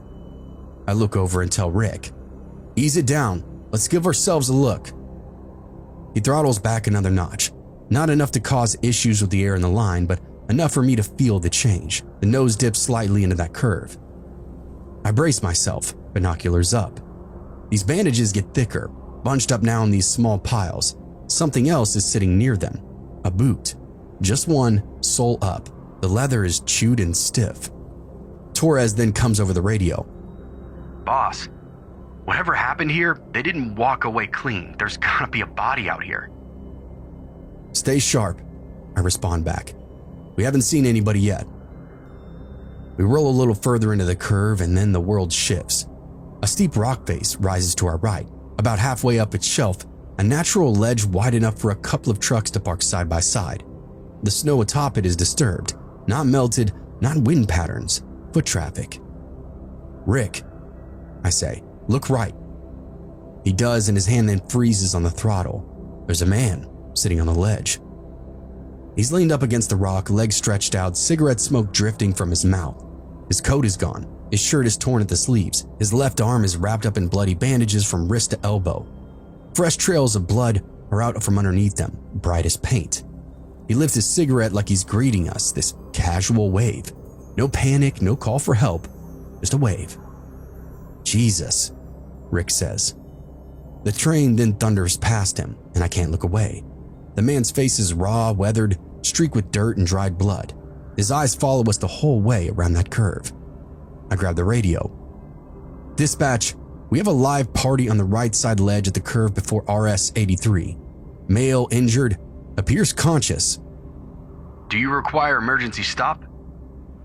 I watch the man fade behind us, sitting and watching, cigarette ember still glowing. No, I say. Track is clear, continue. We move in open country. The blood trail finally disappears behind us and Torres comes on again. Boss, did he wave at you? Yeah, I say back. And Rick doesn't speak for a long time. Nobody does. For a while, none of us say anything. The train settles back into its usual noise, but the cab feels different now, like we were passing through a vacuum. I keep writing notes because it's something that I do. Male on ridge, heavy bleeding, conscious, no distress signal. Friendly? Dispatch calls in again. 713 sheriff's units are arriving at RS 83. Confirm last sighting. I read the coordinates back to him. Affirmative. Injured male on the shelf above the curve. Track clear. Copy. Continue as planned. I hang up and Rick keeps his eyes on the rails, but I can tell his mind is still back at that curve. Torres remains quiet in the second unit. A few miles later, the lines open up into a long prairie. Snow and nothing else. No blood, no clothing, just empty country around us. Torres breaks the silence. You think he wanted us to see him? He saw our lights. He could hear us from at least a mile off, I say. Hard to say what his goal actually was. He didn't seem like he needed help though, right? I can't argue. The man on the ridge wasn't panicking. He was waving or maybe trying to flag us down. He looked completely aware, and that's the best word I have for it. Rick finally speaks up. Guy loses that much blood and sits up smoking in that temperature? He needed help and probably didn't even realize it. The police will help him. They have to. I shrug. Yeah, that's the best case. What were we gonna do for him? But even as I say that, I know it doesn't answer anything. We're not doctors. We aren't prepared for a fatally bleeding stranger. We hit our checkpoints, finish the run, and swap crews. Before Torres climbs down, he stops in the doorway and says to me, "Just so I know, he was really there, right?" "Yeah," I tell him. Rick nods and all three of us confirm. Later that morning, dispatch forwards over a short sheriff's report. Blood trail confirmed, clothing collected, medical bandages found, no subject located, search ongoing. And it's the last line that sticks with me. 5 days later, when I'm back on shift, I ask dispatch if any update ever came in. He scrolls and squints at his monitor. Sheriff closed it out, he says. Said the guy probably moved on before deputies got there. Might have found a road or a ranch house. Happens more often than you think. A lot of vagrants out that way. I thanked him, but that explanation doesn't tell me anything. The man we saw was not wandering or confused. He'd left miles and miles of blood and clothing behind him, patched himself up repeatedly. He'd made it to a high ledge in freezing weather and just sat there waiting for something. Maybe us. Who the hell knows? He acknowledged us and that was it. No shout, no gesture for help, just a wave like the whole situation was completely normal. It made me think we saw some kind of ghost out from the Old West. And every time I've run that stretch ever since, I look toward that shelf and never see anybody there. But I still check. It's automatic. My new normal. Whatever the hell happened out there didn't end neatly. Someone survived long enough to leave half themselves along the right-of-way and sit upright watching a freight train pass. And the sheriffs never found him. I was 21 the winter that I almost died. I'd left Phoenix before dawn, cocky and under-caffeinated, driving a 99 Corolla that rattled every time I took it over 60. I was heading east through the high desert, cutting across northern New Mexico toward Texas. Nice, long, empty highways. I'd done that route twice before in the summer, when the worst thing that you had to worry about was a shredded tire or a jackrabbit. The weather app said it was clear, cold with a little light wind. Nothing about the sky closing in on me. Hell, this was the Southwest. Storms and blizzards aren't really our thing out here, so I didn't give it any thought. But by mid-morning, the world around me had gone gray. At first, it was just a haze on the horizon, like some dust coming up. Then the light started to dim. The first flakes hit my windshield, slow, lazy, and pretty actually. I remember thinking, snow, that's different. I turned on my wipers and kept my foot steady on the gas. 10 minutes later, those flakes were the size of quarters. They slapped the glass in wet bursts, smearing any clear vision that I had. My wipers were crap, rubber peeling, leaving these icy streaks. The defroster fought the cold and was easily losing. A film began to creep up on the inside of the glass, so I wiped it with my sleeve, smearing it more in the process. As you can imagine, this was a problem. Now, I should have turned around then. I should have taken the last exit 20 miles back, but I was 21, broke and stubborn, halfway between where I'd been and where I needed to go. I gripped the wheel tighter and told myself to quit being so dramatic. I was already in New Mexico. I couldn't just flip a switch. Next, the wind kind of rose up out of nowhere. It shoved my little car in these hard, unpredictable gusts. Snow rolled across the asphalt in little waves, filling the ruts left by the previous trucks. My tires were bald as cue balls, losing grip every few seconds. Little slips that would jolt my heart right into my throat. "Stay straight," I muttered. "Just stay straight." But the storm continued to thicken up. The horizon now vanished. The sky, the road, and all the fields melted into the same white blur. The world around me shrank into a weak swing of my headlights and the faint shimmer of lane lines already half buried under fresh snow.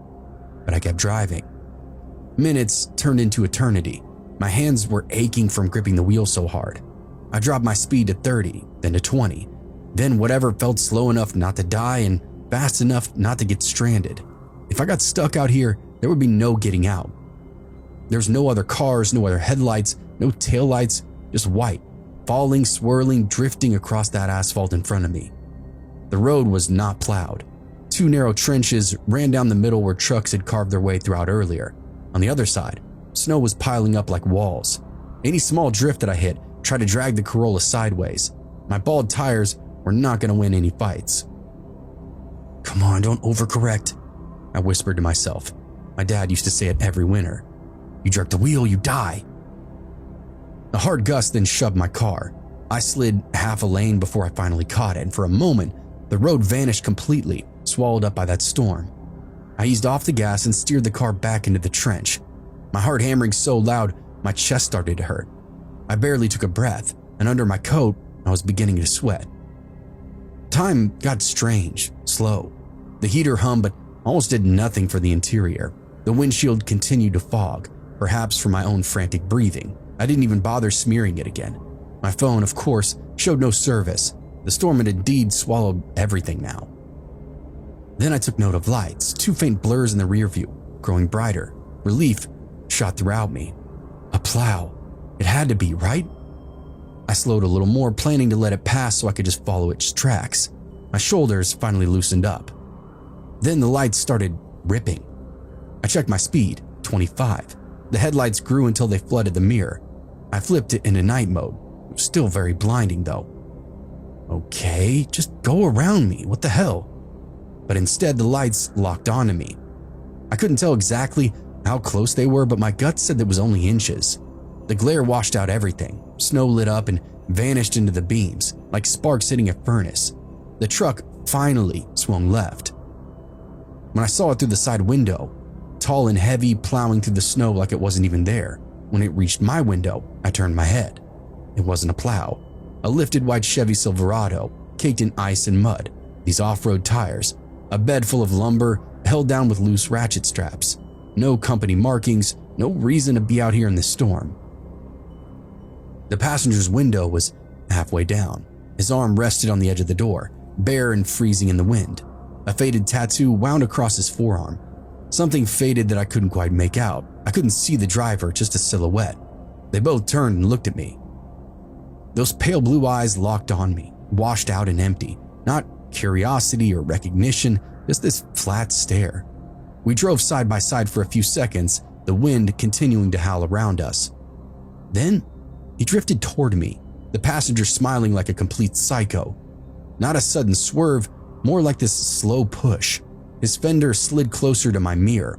I eased over to the right, but the shoulder was nothing but deep, uneven mounds of snow. The tire hit one and pulled hard. No, no, no. I corrected left, and he drifted with me.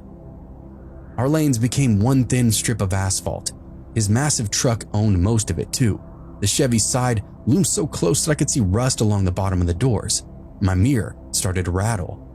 "Just pass me, please," I said aloud. But he didn't. He eased in again, then backed off like he was testing the boundaries, seeing how close he could get without actually making any contact. The wheel twitched as I hit a patch of ice. I steadied my car again. My mouth was dry as I mulled over my options. Then his engine roared beside me. The Chevy pushed ahead a few feet, then dropped back beside me again. The man did not break eye contact the whole time. He lifted his hand off the door and pointed one finger straight at me. Then he slowly turned his hand sideways and pushed it through the air. "Get off the road." I shook my head without meaning to. No way. The truck drifted over again, closer this time, close enough that I heard the whine of his tires in the snow. My car skidded right. I fought it, kept it on the only strip of pavement that was left, but he kept leaning, and I was running out of road. He dropped back behind me, and for a second I thought maybe this was all over. He'd finally gotten bored, hopefully. Or maybe the storm made him rethink whatever the hell game he was playing with me. But then, that first nudge hit the back of my car, soft, almost gentle, like somebody bumping a foot up against the rear bumper. Then he hit the fucking gas. The Corolla jerked forward, tires slipping. My breath caught as the wheel became useless now in my hands. "Oh, don't do this." Another nudge, harder this time. The truck's headlights filled my mirrors, white blinding, swallowing the entire back half of the car. Snow whipped between us, horizontal, driven by the storm and our speed, 40, maybe 50. I didn't dare look. I tapped the brakes. The Corolla fishtailed, and behind me the truck surged forward and bumped me again, keeping me going the speed that he wanted me to. I tried the brakes again and smelled smoke immediately. I wasn't driving anymore. I was being pushed. The steering wheel vibrated underneath my palms. Every small turn was meaningless. The car wanted to slide, and the storm wanted to bury me. He wanted whatever he wanted. I still don't know to this day. His engine growled behind me, rising and falling like an oversized heartbeat. Then he began to swing the truck side to side, letting his bumper tap my rear fenders, left, then right, little flicks of force that almost sent me spinning. I fought each and every one, hands locked, breath tight. I'm gonna make it through this. Another tap came, harder. The back of my car slid left and I corrected. He hit the right side. I corrected again, slower this time, because the wheel wasn't answering like it should have been. Tires skimming across hidden ice, road turning into glass underneath me. "Stop!" I screamed. But the next hit was not gentle. It slammed into the left fender and the Corolla just gave up. The back end spun. My world twisted in front of me. Headlights, snow, darkness. Headlights, snow. The tires screamed with every rotation. I tried to steer into the spin, but the car had no grip, no fight, no chance. The ditch then rushed toward me, white, huge, and waiting. I closed my eyes during that final spin out, and my car crashed with this muffled thud. My head snapped forward, the seatbelt locked and crushed my throat. Snow exploded around the car, covering the windows in the thick layer of white. The engine coughed and then suddenly died. And then for a moment after that, everything was silent. The truck roared past me. As it did, I heard a man yell something that I couldn't quite make out, followed by a bottle bursting against the roof, showering the car in a beer that froze before it could even slide down outside the car. He never slowed, he never checked to see if I was alive, just tore off into the whiteout and vanished. I sat there shaking until the adrenaline finally wore off, my phone finally finding this flicker of service. I called 911 and gave them nothing but guesses about where I was. It took an hour for the officers to come and the tow truck to reach me. The cop checked me over, listened to my story, and swept the highway for that Chevy. To my knowledge, they never found it, of course. He said the locals like to drive crazy during these storms, sometimes messing with pass-through traffic. And I guess it's just my lucky day.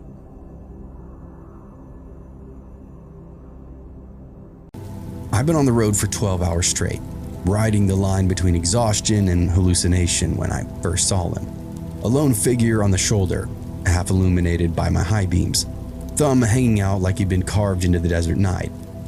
The highway was nothing but a ribbon of black asphalt cutting through the scrub and the rock.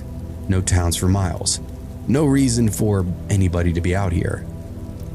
My first instinct was to keep driving. I've been warned far too many times. Don't pick up hitchhikers. But my guilt has a way of working its claws in. The longer I look at the figure shrinking in my rear view, the more it felt like I just left a body on the roadside. I don't know why I slowed, but I did. Tires humming against the asphalt as I pulled off onto the shoulder, gravel popping under the weight of my car. He jogged up, lanky and wiry, maybe in his mid-30s. Dirty jeans, canvas jacket, hair plastered to his forehead with sweat. When he opened up the door, I caught the sour smell of somebody who hadn't showered in definitely a few days, maybe more. He slid in without another word, clutching a ragged backpack up against his chest like it was the only thing anchoring him to earth. "Thanks," he muttered. "No problem," I said, putting us back on the road. "Where are you heading?" He glanced out the window, eyes scanning the darkness. "Gas station, just the next one." "Long way to be walking," I said, trying to keep the mood light. "Lucky I came through, huh?" He didn't laugh, he didn't even smile, he just kept staring off into the black desert. I figured maybe he was shy or strung out or maybe both. But a few miles later, I heard him muttering under his breath. Some kind of chant maybe. I looked over and saw his lips moving, eyes fixed on the side mirror. "You okay over there?" I asked. He blinked. "We're fine," he said. "Just keep driving. Don't slow down." That sank into me. Not the kind of thing you want to hear at 1 a.m. in the middle of nowhere with a stranger riding shotgun. "Don't slow down?" I asked. "They'll catch up if you do." His voice was calm, matter of fact, like he was telling me water was wet or the sky was blue. I gave him a nervous lap back. Who's gonna catch up?"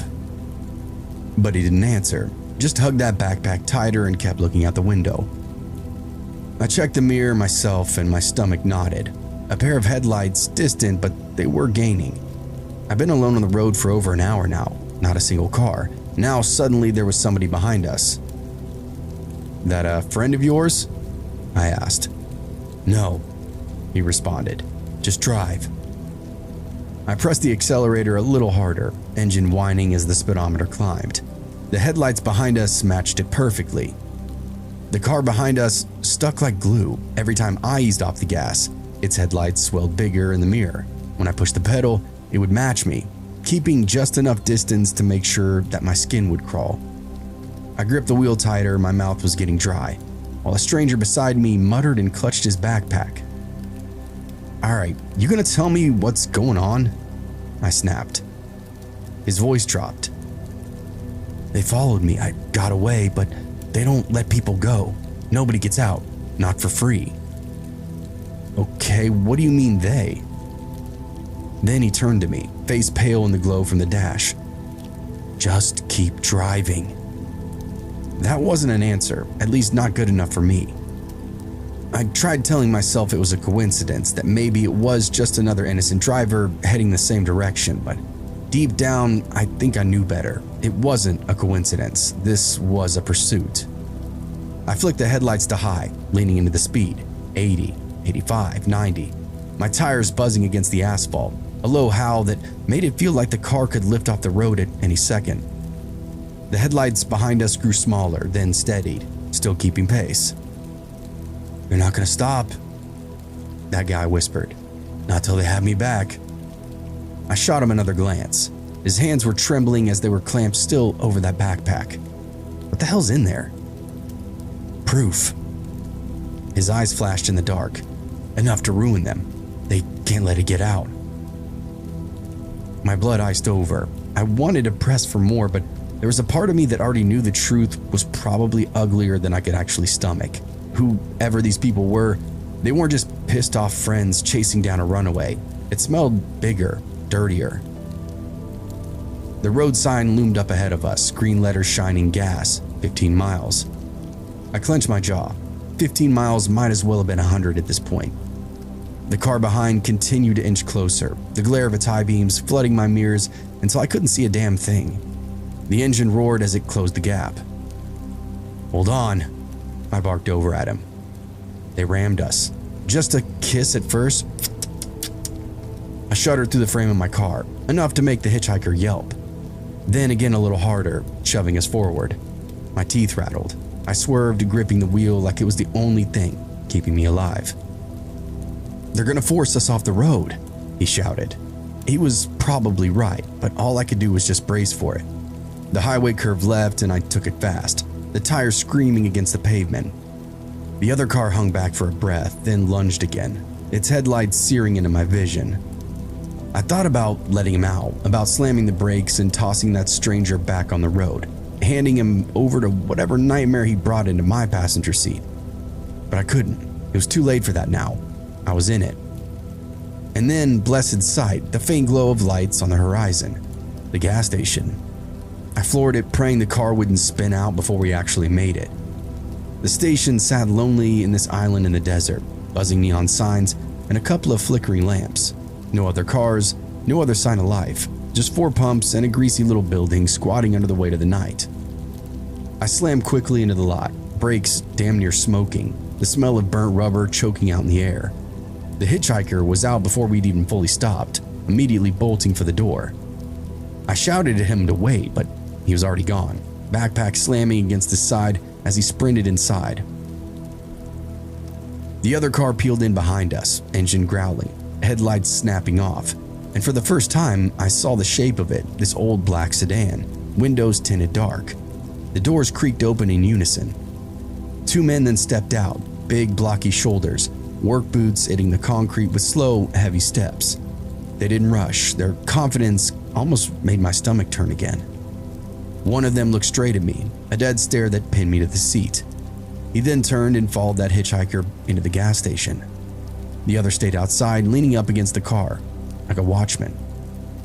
Now, I should have just driven off. Every nerve in my body screamed at me to floor it, get out of there, leave this stranger to whatever the hell he'd signed up for, but I sat there, frozen, my breath fogging up the windshield. My curiosity ended up being stronger than my fear, and maybe, just maybe, my guilt too. Through the door of the gas station, I could see the hitchhiker at the counter, shouting at the weary clerk. The man outside pulled something from his jacket, tucking it close to his leg. It had to be a gun. Now that broke the spell. I shoved my door open and staggered inside. My voice cracked. "Hey, what the hell's going on?" The one by the car turned his head slowly, like he couldn't believe I was dumb enough to step out. "Go home," he said, calm and quiet, the kind of voice that promised you didn't really want to hear it twice. But I was already too late. Inside the station, the hitchhiker ripped open his backpack, spilling out these papers and photos across the counter. The clerk's eyes went wide. He said something frantic. I couldn't quite hear it through the glass. Then the second man stormed in, shoving the man against the shelves. A soda display crashed to the floor, cans rolled everywhere. The hitchhiker's voice broke through the chaos, desperate. "Call the cops. Don't let them take me back." And for a split second, I thought maybe, just maybe, he'd actually be saved. Then the man with the gun raised it, leveled it, and everything froze. I couldn't breathe, I couldn't move, could only watch as the desert night pressed in around us. The ugly truth of what I'd stumbled into finally bared its teeth. The moment stretched like it was caught in amber, my eyes locked on the barrel of that gun, the way it glinted under those lights. The hitchhiker froze, one arm still clutching the counter, his mouth hanging open mid-plea. I wanted to move, I wanted to do something, yell, rush in, knock the gun aside like in the movies, but I was rooted to the pavement, hands trembling uselessly at my side. The man outside, the watchman, never even looked away from me. He didn't need to say another word. The message was carved in stone: stay put or join him. A thunderclap cracked inside the station. The clerk screamed. The hitchhiker dropped like his strings had been cut, a smear of red blooming across the tile. Papers scattered across the floor, photos of men in uniforms, documents stamped with logos that I couldn't quite read from where I was. Evidence, at least that's what he said. Evidence that would obviously never leave that counter. The shooter knelt, grabbed the backpack, stuffed the scattered proof back inside with cold efficiency, then stood and calmly strode for the door. The clerk stood frozen behind the register, hands covering her mouth, eyes huge. Our gazes locked for a quick second, and I'll never forget that look. She knew she just witnessed something that she would never unsee. The two men stepped back out into the night, one carrying the backpack, the other wiping his hands across his jacket, and then tossed another glance at me, almost like I was less than dirt. They got back in the sedan, doors shut with muffled thuds.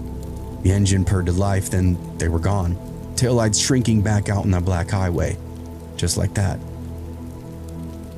I stumbled inside.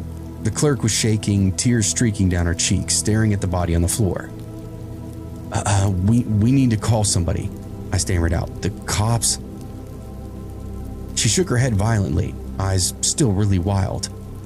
"No, you don't understand. You didn't see them. You didn't see them." "But he's dead." She grabbed my wrist hard enough to hurt, nails digging deep. "Go, right now. Leave before they come back. Forget that you were ever here." I yanked free, but the look in her eyes was really enough. Terror, not of me, not even of the dead man bleeding in her linoleum, but of whoever those men really worked for. I backed out of the station. My car sat under those buzzing lights, engine still warm, door hanging open. I climbed back inside. The road ahead was empty again, my headlights carving out a narrow path, and I drove it like a man possessed, half expecting to see those same red taillights to reappear in my mirror now at any second. But they didn't. The highway gave me nothing but silence and distance. Hours later, when I finally hit the outskirts of the next town, I pulled into a diner lot and sat there until dawn, watching the sun crawl up over the desert. I called the police. How could I not? I made a report over the phone, and the dispatcher knew exactly what I was talking about. An officer met me at the diner an hour later to get some more details from me. It was some kind of ongoing murder investigation. I told him everything, especially about how the clerk told me to go. They said they were taking extra time to look into her as well.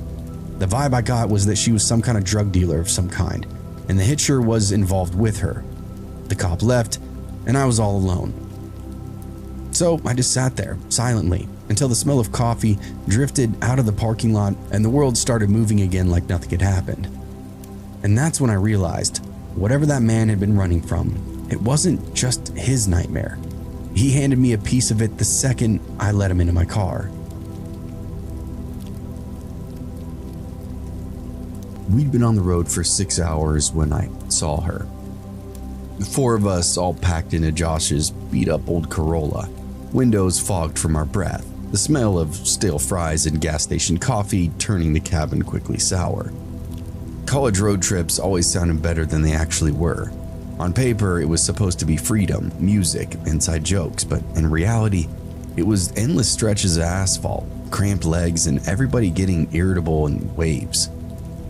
The highway dipped through a long stretch of pine, then spat us out by this old railroad crossing. And that's where she stood.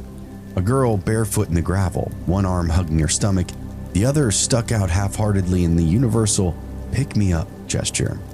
Torn jeans, a hoodie 2 sizes too big, hair knotted into greasy ropes.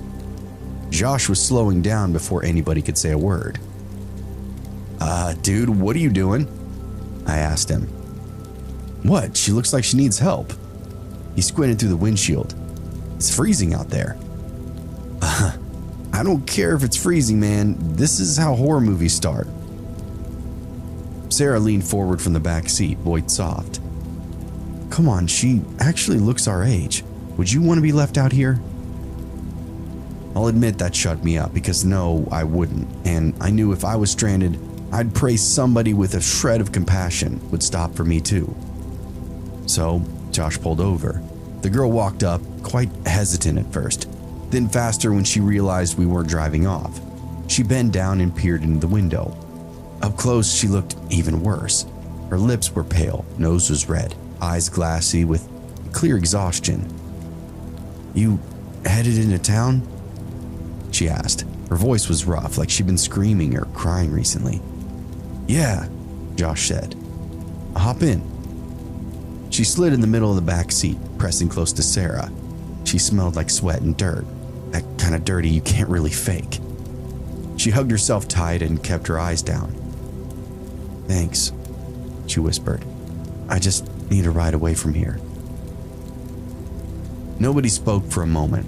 The only sound was the heater rattling weakly, trying to push back the chill. Finally, I cleared my throat. So what are you doing out here?" Her shoulders tensed. "Running." Running from what?" "It doesn't matter." She glanced up. The look in her eyes made me shut my mouth. It was wide, alert, scanning each of us like she was calculating whether we were a bigger threat than whatever she'd escaped from. Josh turned the music down. "Where do you want us to drop you off?" "Just keep driving," she said. "I'll tell you when."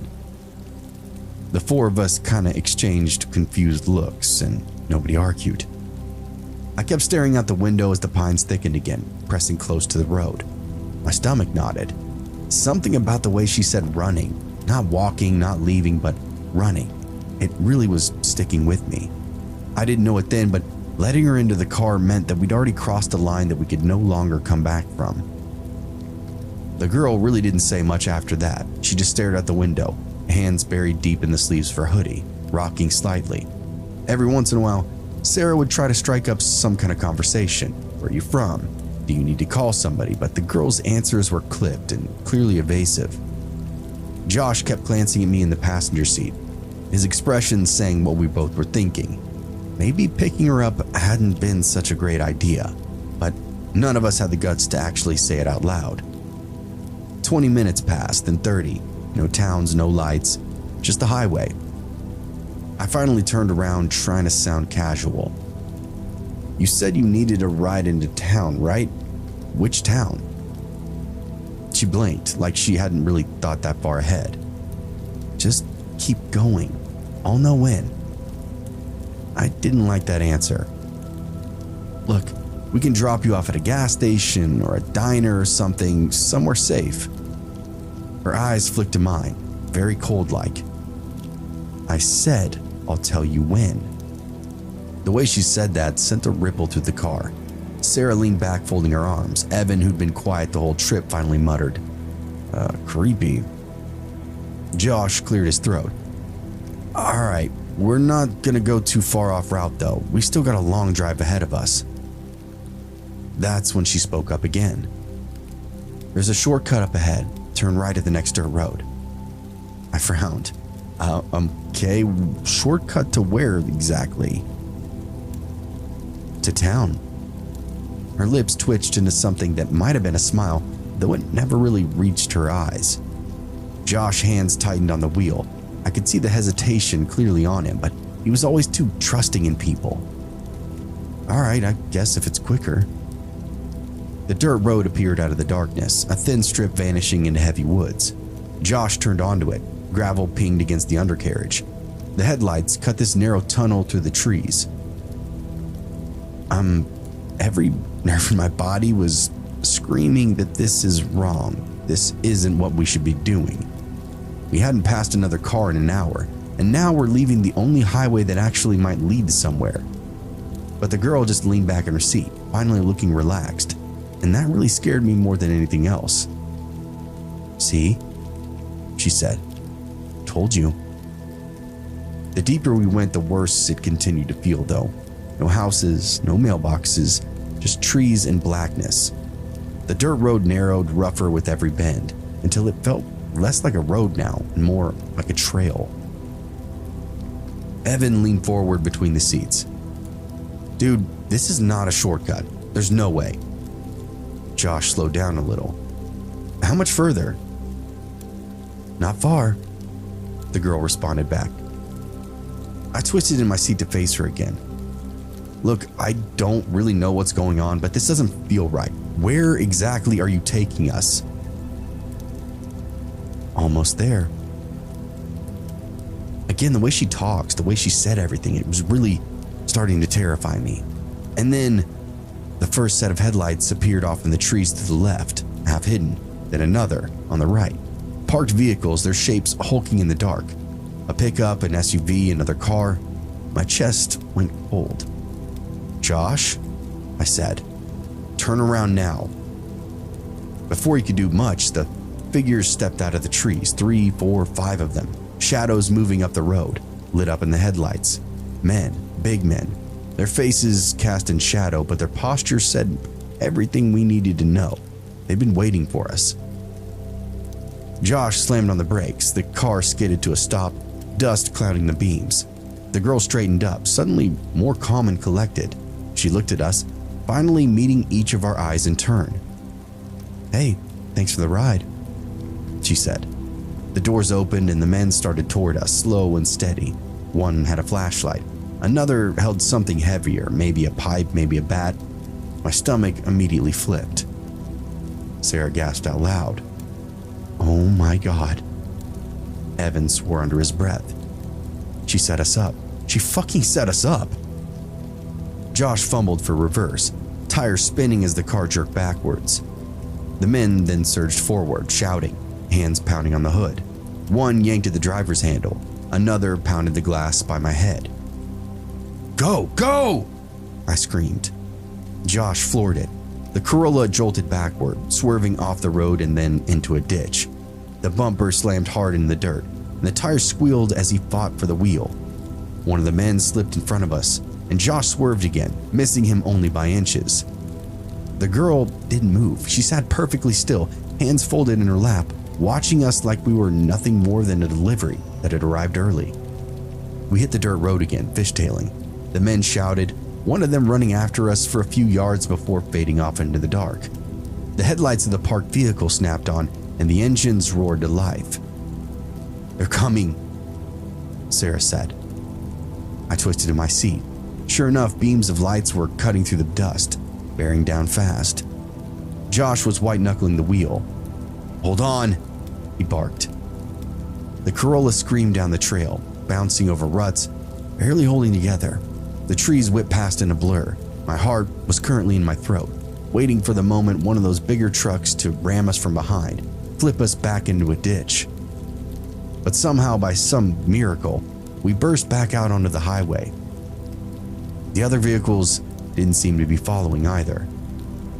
We drove in silence, every one of us heaving for breath, hearts pounding like war drums. Nobody dared to speak, not even Sarah this time.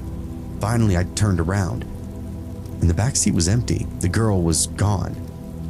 The silence in the car was heavier than anything I've ever felt. All 4 doors were locked. Engine was screaming down a highway, but the space between Sarah was now empty. The hoodie, the bare feet, the sour smell, gone, like she'd never even been there.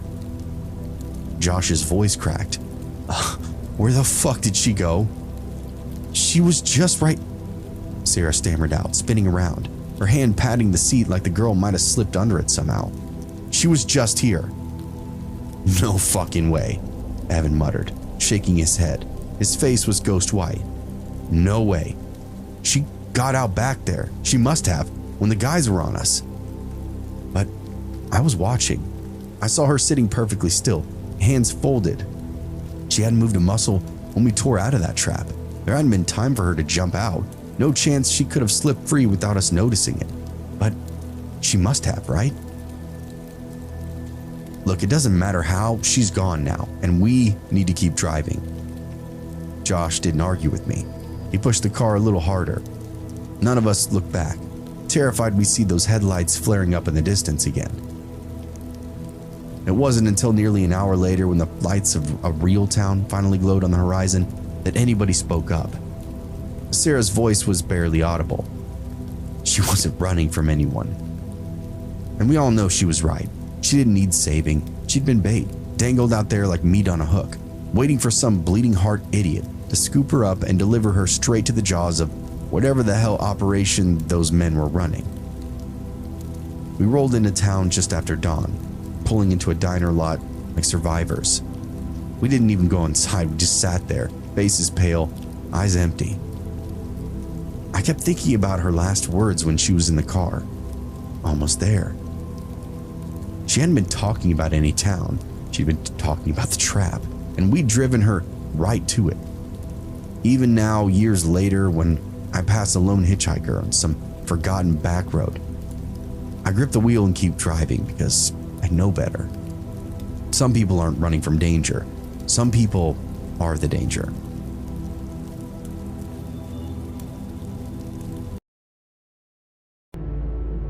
I always took the shortcut. Everybody kept telling me that I was stupid, that if I just stuck to the main street, I'd be fine. The lights were bright and people were always around, even at midnight, and the cops made their presence known. But Main Street added 10 minutes to my walk home, and after bartending for 7 hours, my legs would feel like bricks. 10 minutes was 10 minutes too long for me. The alley was narrow and crooked, tucked between two old brick apartment buildings and a row of boarded up shops. Half the bulbs in the rusted fixtures overhead had long since blown, leaving these big gaps of shadow.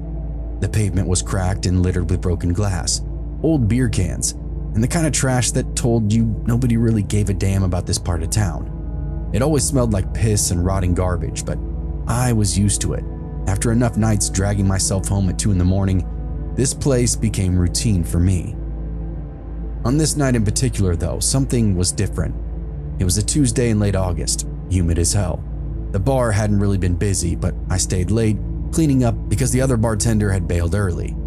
By the time I locked up, the streets were dead quiet. Even Main Street was empty except for a couple of taxis cruising slowly.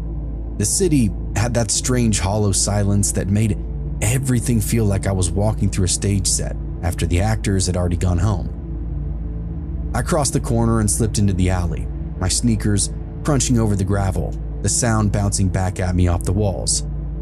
I told myself it's the same as always, dark, empty, and harmless. But halfway through, I couldn't shake the sense that I was no longer alone. You know that feeling, when every hair on your arm rises and your body knows something that your brain just doesn't know yet? That's what hit me. My pulse jumped, and without meaning to, I glanced over my shoulder. Nothing, just darkness stretching back to the street that I'd already left behind. I picked up my pace, and my backpack jostled against my shoulder blades. And then, faintly, but there, nonetheless, the scrape of a shoe on concrete, somewhere behind me.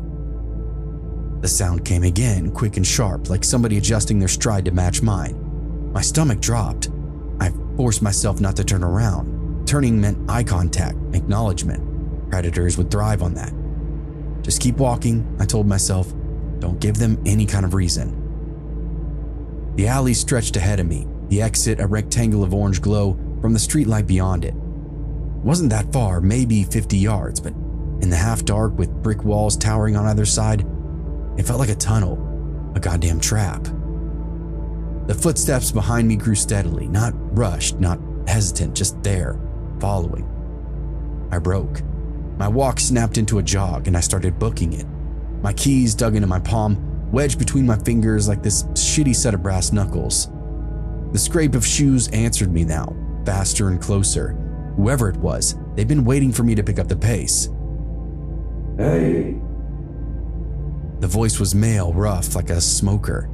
I didn't answer, my lungs were seizing up. Every instinct screamed to not engage.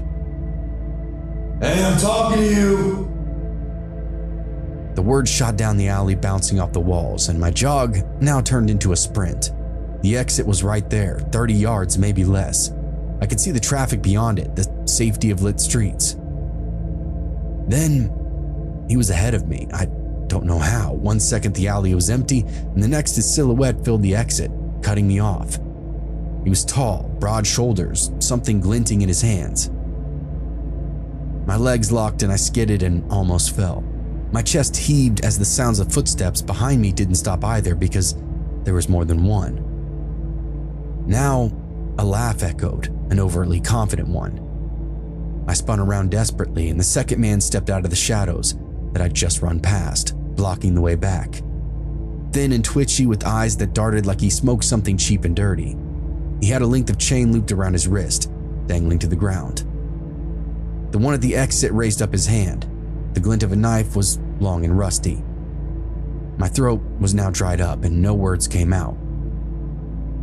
"Wallet," the twitchy one said. "And your phone, toss them down." I reached slowly into my pocket and my hand shook so bad I almost dropped the phone before I could even pull it free. My other still gripped my keys like an idiot. The one with the knife noticed me.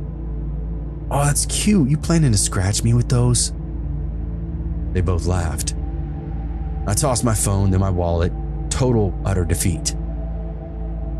"That's better," the chain man said. Then he stepped closer and started stooping for my stuff. And that's when I took the opportunity and ran. Straight at the one with the knife, and I don't think he really expected it. None of them did. I roared, every ounce of panic forcing me forward, and my shoulder slammed into his face. He grunted and stumbled back, and the knife clattered to the pavement. Pain exploded in my side. The chain whipped across my ribs, tearing into me. I still didn't stop though. I shoved that knife guy hard, sending him sprawling into the brick wall, then dove to the ground where the blade had landed. My fingers closed around the handle, slick with grime. I spun around, swinging wildly. The chain man leapt back, eyes wide. His smirk was no longer there. I slashed, the blade cutting the air inches from his chest, and he circled and cursed me. The one that I'd shoved into the wall was already pushing up, wheezing but furious. Blood was dripping from his mouth where his lip had split. His eyes were burning holes through me. "You're dead, you little shit," he said. I didn't answer him. There's no time. My only thought was clear. Fight like a cornered animal or die here, nameless in an alley that smelled like piss and garbage. The chain whistled again, and this time I ducked and lunged forward, drove that knife out in a blind thrust. I felt it connect, hot resistance, then give. The chain man screamed, dropping his weapon, clutching his arm where the blood was now gushing through his fingers. Again, I didn't think, I just bolted for the exit. The knife guy lunged at me, catching my backpack strap, and the world yanked sideways. I hit the ground hard, cheeks scraping against the asphalt, and my grip on that knife had slipped. He landed on me, snarling, his breath rancid in my ear. His hands were now clawing for the blade. As I shoved upward, twisting my hands free to find his face, I jammed my thumb into his eye as hard as I could. His scream was raw and animalistic. His weight then shifted just enough for me to roll. My hand found that knife again, and I didn't hesitate. I drove it backward once, twice, until his grip now slackened. Then I was up, stumbling, drenched in sweat and blood. The chain man was hunched, still screaming, and the knife guy was writhing on the ground, clutching his side. I didn't wait another second to see if they'd follow. I ran harder than I'd ever run in my life, out into the street, into the flood of headlights and honking horns. People stared at me, but nobody stopped. The city swallowed their indifference like it always did. But I was alive, for now at least. I didn't stop running until my lungs were burning and my legs turned to rubber. I made it 3 blocks before I collapsed against a bus stop bench, heaving and sweat soaking through my shirt. My hands were sticky with blood, some mine, some of it not. The knife was gone. I must have dropped it somewhere in my sprint. People passed me. A couple slowed and glanced and then kept going. Nobody wanted to get involved with a bleeding kid at 2 a.m. I finally pulled my phone from my pocket, except it wasn't there. Right, I tossed it back in the alley. My fucking wallet too. The only thing I'd carried out of that hell was blood and a heartbeat that felt like it was about to explode. I stumbled into a gas station. The clerk froze when he saw me, hand hovering over the panic button, until I choked out, "Call the cops."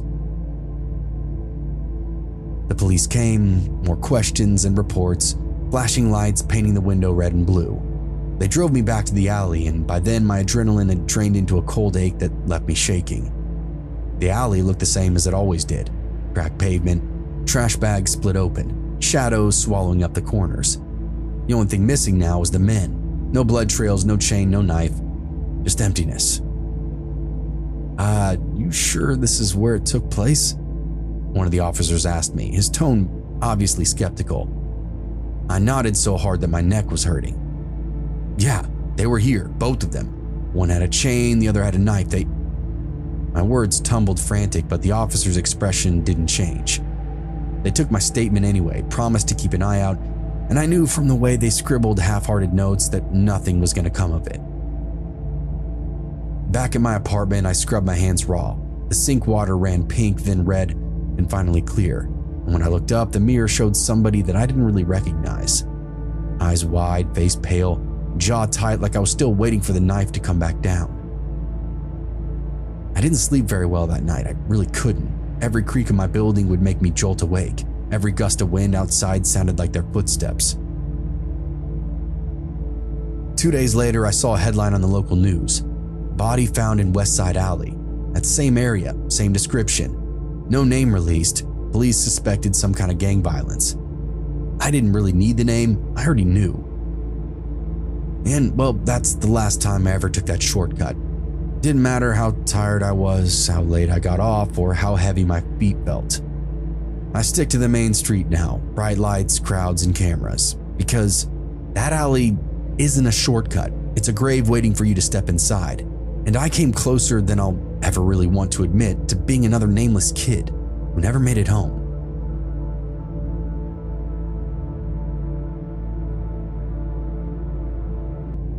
I actually used to love working the late shift. There was just something about the quiet of 2 a.m, the way the world outside the diner seemed to almost fall asleep.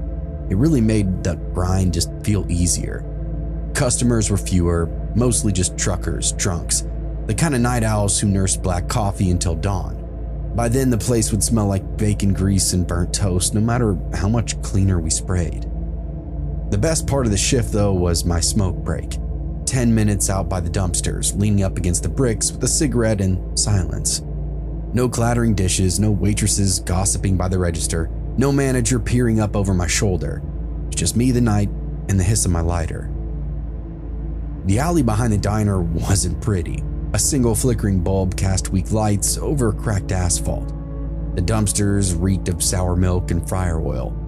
Some nights raccoons would crawl out, bold enough to hiss at me while I smoked. Other nights it was rats scurrying in the shadows. Still, I preferred it to the noise inside. Out here, it felt like the world had just forgotten me. On this night in particular, I lit up and pulled my apron loose, stretching my back. It was humid, sticky, the kind of air that clung to your skin. I'd barely taken 2 drags when I took notice of him. At first, I really thought he was just some other homeless guy digging through the trash, a tall figure lingering near the far dumpster. His outline was faint in the bad light. His clothes were loose, maybe a jacket far too big for his frame. I couldn't see his face, but I could feel his eyes, fixated on me. I froze with my cigarette halfway up to my lips. Usually the homeless would avoid me, shuffling off without a word, but this man wasn't moving. He just stood there, leaning slightly, head cocked, watching me. Hey, I called out to him, voice firm. "You can't be back here, man."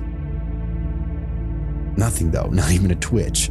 Just these pale teeth flashing when he finally stepped forward, and something sharp glinting in his hand.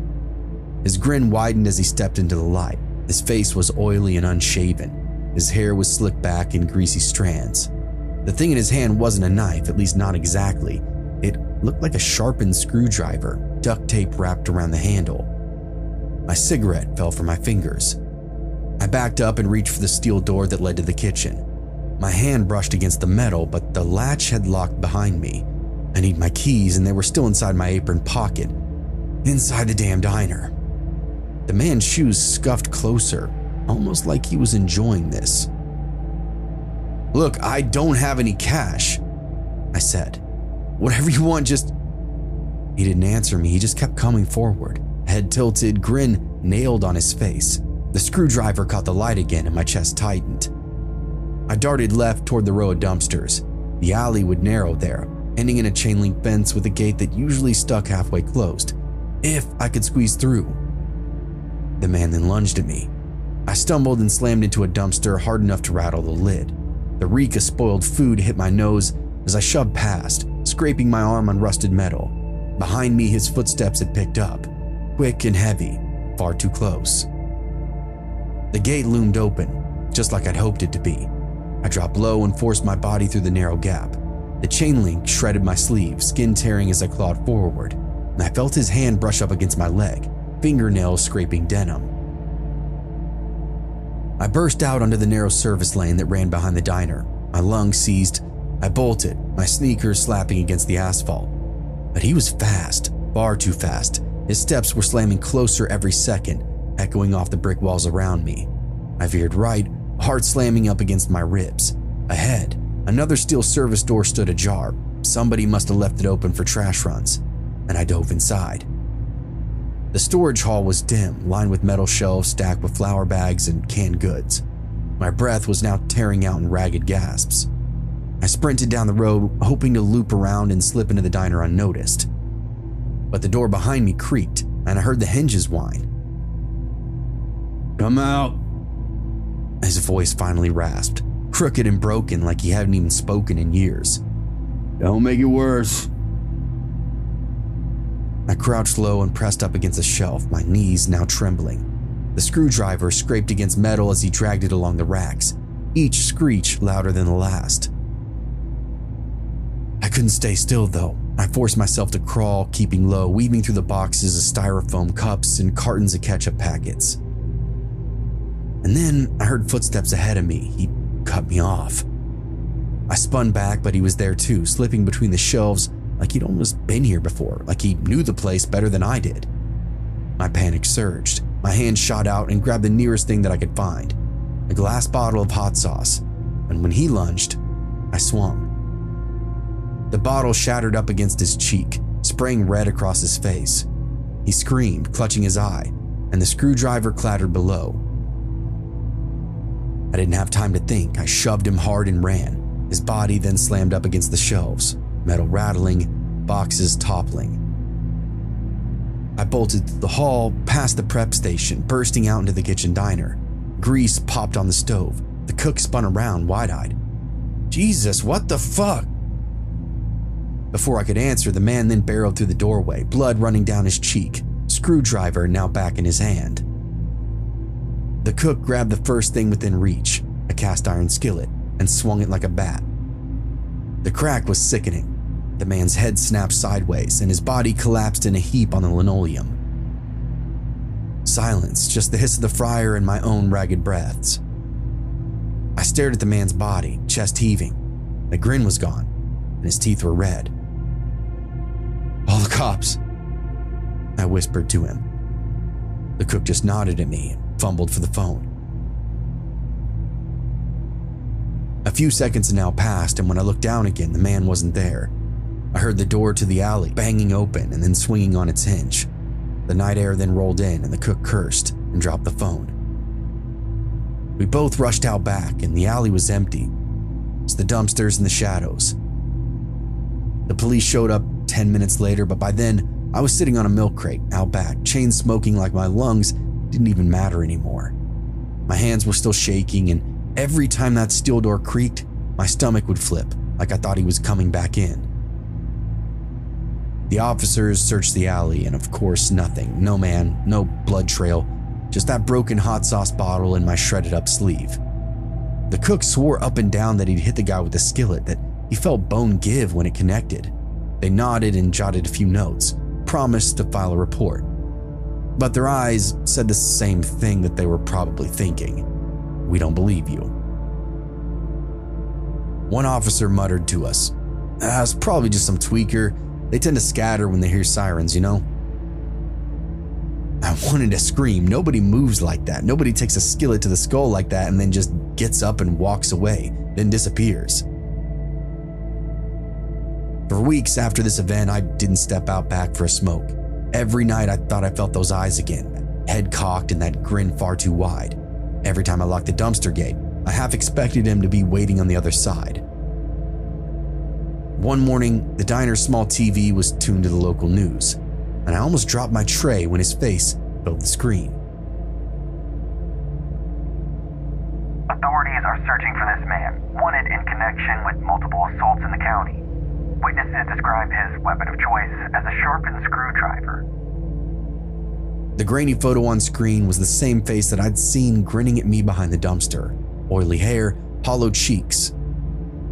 The news said that he'd been living off-grid, drifting from town to town, attacking women behind bars, diners, laundromats. All the same setup, late at night when nobody was looking. I stood there frozen, coffee pot in hand, listening as the anchor added, Police believe he may still be in the area. Citizens are urged to use caution. That was 2 years ago, and to my knowledge, they never caught him, and his face faded from the news cycle, replaced by newer stories, fresher crimes. But every single time I walk home at night, I catch myself glancing over my shoulder still. And still to this day, every time when I take the trash out, my handles shake when I grab the back door latch. I cut the engine and let the van tick quiet. Midnight air is heavy, pressing in through the cracked window. Dumpsters line up in the alley, the smell of rot and grease seeping inside. I tilt my seat back, just 10 minutes. 10 minutes shut-eye before the next run. Phone alarm set, hat low, eyes closed. Then I hear a scraping sound. My eyes snap open. A heart kicks hard. Another scrape, another thud, heavy and final, like something hitting the pavement. I sit up and grip the wheel. My headlights catch two men at the mouth of the alley. They're dragging a carpet, long and heavy. The ends wrapped up in duct tape. It bends in the middle, too much weight for anything but a body. My throat closes. One man adjusts his grip, the other turns. His face lifts, eyes catching mine through the windshield. He freezes and his head tilts. Recognition. The carpet drops and both men are now looking at me. They start walking toward the van. Keys twist, engine coughs and dies. Fuck.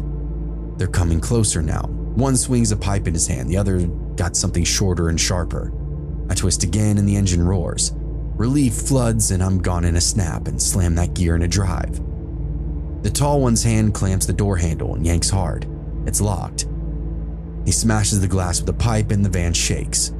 I floor it. My tires are screaming, rubber burning. His hand slips off, and the short one pounds on the side, fist thundering like gunshots. I lurch out of the alley, boxes tumbling behind me. My eyes are wide and my hands are locked on the wheel. A crash ensues. Metal explodes across the street. I clip some trash bins. My van slows, a little too slow. Then I hear my side door slide. He's in. An arm reaches and grabs a package and hurls it out, and his fingers claw for me next. I swerve really hard and the van fishtails. His grip then rips loose. He stumbles, curses, and fades off in the mirror. I don't think twice, I gun it.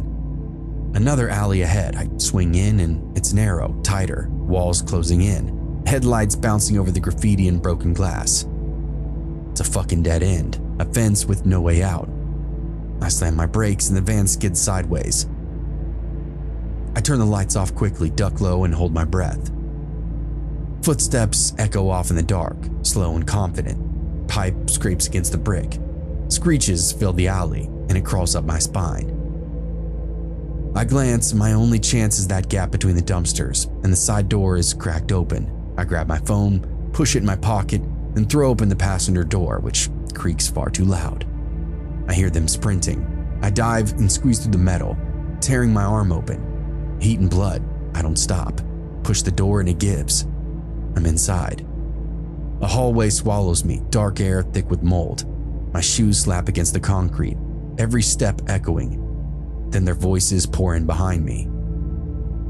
I sprint blind, crash into a wall, and my shoulder starts screaming, but I keep running. The stairwell up, legs pump fire. Every floor the same, peeling paint, busted lights, trash crunching under my feet. The footsteps slam the stairs below me. Pipe bangs against the rail. You shouldn't have seen that. Certain death ahead. Room ahead, I dive in. Drop low behind a couch split open with springs. My breath rattles, my sweat drips. Silence, then creak of the floorboards. They're here. Bottle under my knee rolls, clinking across the tile. Shit. The knob twists, and I explode through the wall. Rotten wood splinters. Plaster rains down. I tumble into another hallway, coughing dust. Pain lights up my arm, but I'm moving. Stairs again, down this time, 2 at a time. Chest tearing open, lungs clawing up for air. There's an exit sign ahead, glowing red and buzzing. I slam through the door. Street light, cars rolling by. I stumble out into the open, blood streaking my arm. My chest is heaving, my knees are ready to buckle. People stare, some stop, none move. I spin. Doorway is empty, just dark, just still. The cops come later, flashing lights, yellow tape, questions that cut deeper than the wounds on my arm. I point to the alley, the carpet, the men. They search and nothing, just trash bags and flies. I tell them about the building. They check, condemned, empty, no footprints but mine. They look at me like I'm crazy. Long night, one says, scribbles it down. But I know the way to that carpet, the way it bent, the eyes finding me through the glass, that voice, calm as death. Weeks later, on the news, body found outside town, carpet, duct tape. They called it gang violence, retaliation, neat little box. The cabin was perfect. It was a 2-bedroom tucked into the pine trees, about 20 minutes outside of Mendocino. Little wraparound porch, string lights, one of those open concept kitchens with big windows, and this absurdly deep farmhouse sink. I loved every inch of that damn place. We booked it for our 3-year anniversary, just me and Alyssa. No kids, no work, no phone signal. I remember the first thing that she said when we walked in was, "It smells weird in here." I laughed, but she didn't. The host, Lorraine, had left this note on the countertop, handwritten. It said, "Welcome Brandon and Alyssa. Please make yourselves at home. There's wine in the fridge, firewood stacked out back, and a telescope on the deck. Enjoy the view. Sunsets here are everything." One note, the closet in the master bedroom is locked for storage. Please don't try to force it. Thank you. That was that. Warm, casual, totally normal, right? We unpacked, poured some wine, and took 100 selfies with the trees in the background. Everything felt pretty easy, except that closet. It was on the far wall of the bedroom, standard size, stock white door with this old silver padlock on the latch. Not some high-end combo lock, just one of those clunky ones you can get at pretty much any hardware store. At first, I really didn't say anything, but Alyssa began noticing me glancing at it throughout the night, even while we brushed our teeth. "You're gonna be weird about that closet the whole trip, huh?" "No," I said back. "It's just a locked door and a house that's supposed to be ours for the weekend." "Storage," she reminded me. She said so in the note. But storage for what? It's a vacation rental, not a personal cabin. And that padlock looked pretty new. We laughed it off and went to bed early. And that was the last normal night that we had inside that house. The next day we were pretty busy. Coffee on the porch, a hike through the redwoods, took more dumb selfies at this overlook, and watched a hawk dive right through the fog. It was a perfect day. Still, every time we came back into the bedroom, my eyes would go straight back to that closet. It didn't do anything, it just sat there, unmoving and locked. But for me, it made that whole room feel off balance, like a splinter in your finger, small and visible, but always there, always present. That night while Alyssa showered, I walked over to it, ran my hand along the grain of the wood. The padlock was old school, A solid metal shackle, key entry. I didn't touch it, just leaned in close. And I could swear when I did so, I heard breathing.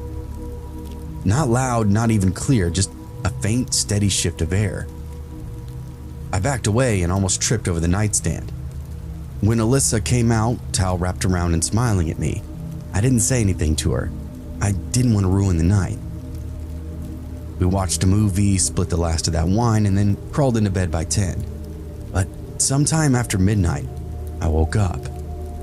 At first, groggily, I really wasn't sure why, but then I heard it. A soft thump from the closet. Not loud or frantic, just a dull, solid noise, like something shifting inside it. I held my breath, and then another thump, followed by a scratch. I reached over and Alyssa was dead asleep. The house was quiet, no pipes, no wind, no creaking floorboards, just that sound from the closet. I sat up, heart pounding, and just stared at the door. The padlock was still there. I got up and walked over, pressed my ear to the door. Nothing though. I waited a little longer. Then, right at the edge of my hearing, I heard it again, breathing. I sat up and didn't sleep the rest of the night, and the next morning, I told Alyssa. She laughed at me at first, thought I was winding her up or something, but when she saw my face, she stopped. "What kind of sound?" she asked me. "Thumping, scratching, breathing. I know how all that sounds, but it's what I heard." She stared at the closet and bit her lip. "Do you think there's like a animal maybe in there?" "Too big." "What do you mean too big?" "I don't know the sound, it just felt big, like human." She stepped closer to the closet and looked at the padlock. "It's the same one, right?" "Yeah." We debated about calling the host, and eventually Alyssa wound up sending a text. "Hey, Brandon thought he heard something in the closet last night. Just want to make sure there's no animal or any issues. Thanks." We waited and didn't get a response. We checked our signal. No bars, so we tried the Wi-Fi. It's still out. That's when I remembered the welcome book saying there was a landline in the kitchen. I picked it up and, of course, no dial tone. That afternoon, Alyssa went to go lie down. I stood in the kitchen staring at the fridge, trying to psych myself up to make some kind of lunch. And then I took note of something. The wine bottle. It was on the counter. I know we left it on the coffee table. I walked into the living room, blanket folded, TV remote placed neatly in the center of the rug. Not how we left that either. Alyssa for sure hadn't done it. I asked her, and she swore she didn't. Then we realized we'd both been outside for a while earlier. Alone. Not long, but enough. Somebody had been inside. That night we barricaded the bedroom door with the dresser. Not because of the closet, because of everything else. No cell, no internet, no way to call out. Something had changed. We aren't alone out here. Not really. Alyssa tried her best to stay calm, but her eyes kept darting back and forth to that closet. "What if," she whispered to me, "what if somebody's living in there?" Her words sat in the air like smoke. I didn't answer her. At exactly 2:14 a.m., that scratching started up again. And then, the knob turned. I watched it turn. The padlock held, but something pulled, really hard. I watched the wood flex. Alyssa was awake now. She saw it too and clapped her hand over her mouth. We didn't move or breathe. Then the noise stopped and we waited. Long enough to convince ourselves, hopefully, it was over. Then came a voice from inside that closet. A dry, whispery rasp. "I'm cold." When the sun was up, we left. Didn't pack, didn't clean, didn't say goodbye. Just grabbed our shoes, our phones, and ran. The front door was still locked, but that back slider unlatched. We didn't look in the closet again. We didn't really want to know at this point what was behind it because whatever or whoever was in there wanted us to open it. And we almost did. 15 miles later, we hit the first gas station with signal. Alyssa called the sheriff's department in Mendocino County, filed a report, gave them the address, told them everything, word for word. The dispatcher was polite, said they'd send somebody out, but when we followed up 3 days later, there was no report filed. No record of anything at that cabin at the address, no listing under Lorraine's name. When I checked the rental site, the listing was gone, wiped clean, no history, no reviews, nothing, like it never even existed. Occasionally at night, I found myself thinking back to that voice, the way it sounded like it hadn't spoken in weeks, the way it said just those 2 words, cold. That wasn't a threat, but I don't really know what it was. I think if we answered back, if we had said anything back, if we tried to help, I'm not sure we would have made it out. We might be part of the closet now too. And then somebody else would be reading Lorraine's welcome note, drinking her wine, ignoring the locked door on that far wall.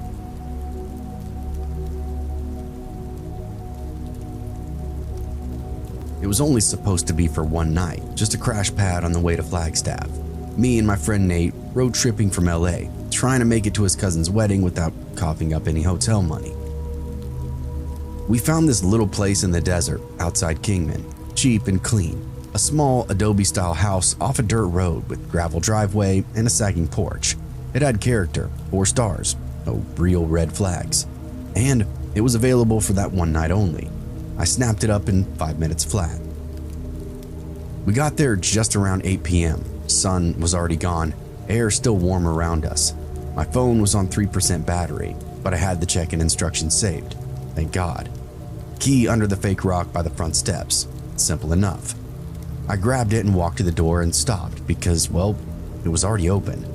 Just slightly. Nate glanced over at me. Did you open it? No, dude, I just got the key. He slowly pushed it the rest of the way open and the lights were on. We both stood there for a second, long enough to notice the TV flickering in the living room, and a beer can on the kitchen island, and a pair of sandals by the door. Somebody was already here. I double-checked the listing. August 12th, 1 night, 2 guests. Reservation confirmed. Then a voice from inside. Hello? 2 people stepped around the corner. A couple, mid-30s maybe, normal looking, slightly confused. Just like us. A guy was holding his phone. Are you the owners? No, I said back. We booked this place tonight. They both immediately looked at each other. So did we. So we both pulled up our confirmations. Same address, same date, same check-in instructions. Nate and the guy walked outside to call the host, and of course, no answer. I stayed in the kitchen, awkwardly sipping water from the sink while the woman made small talk. This is nuts, she said.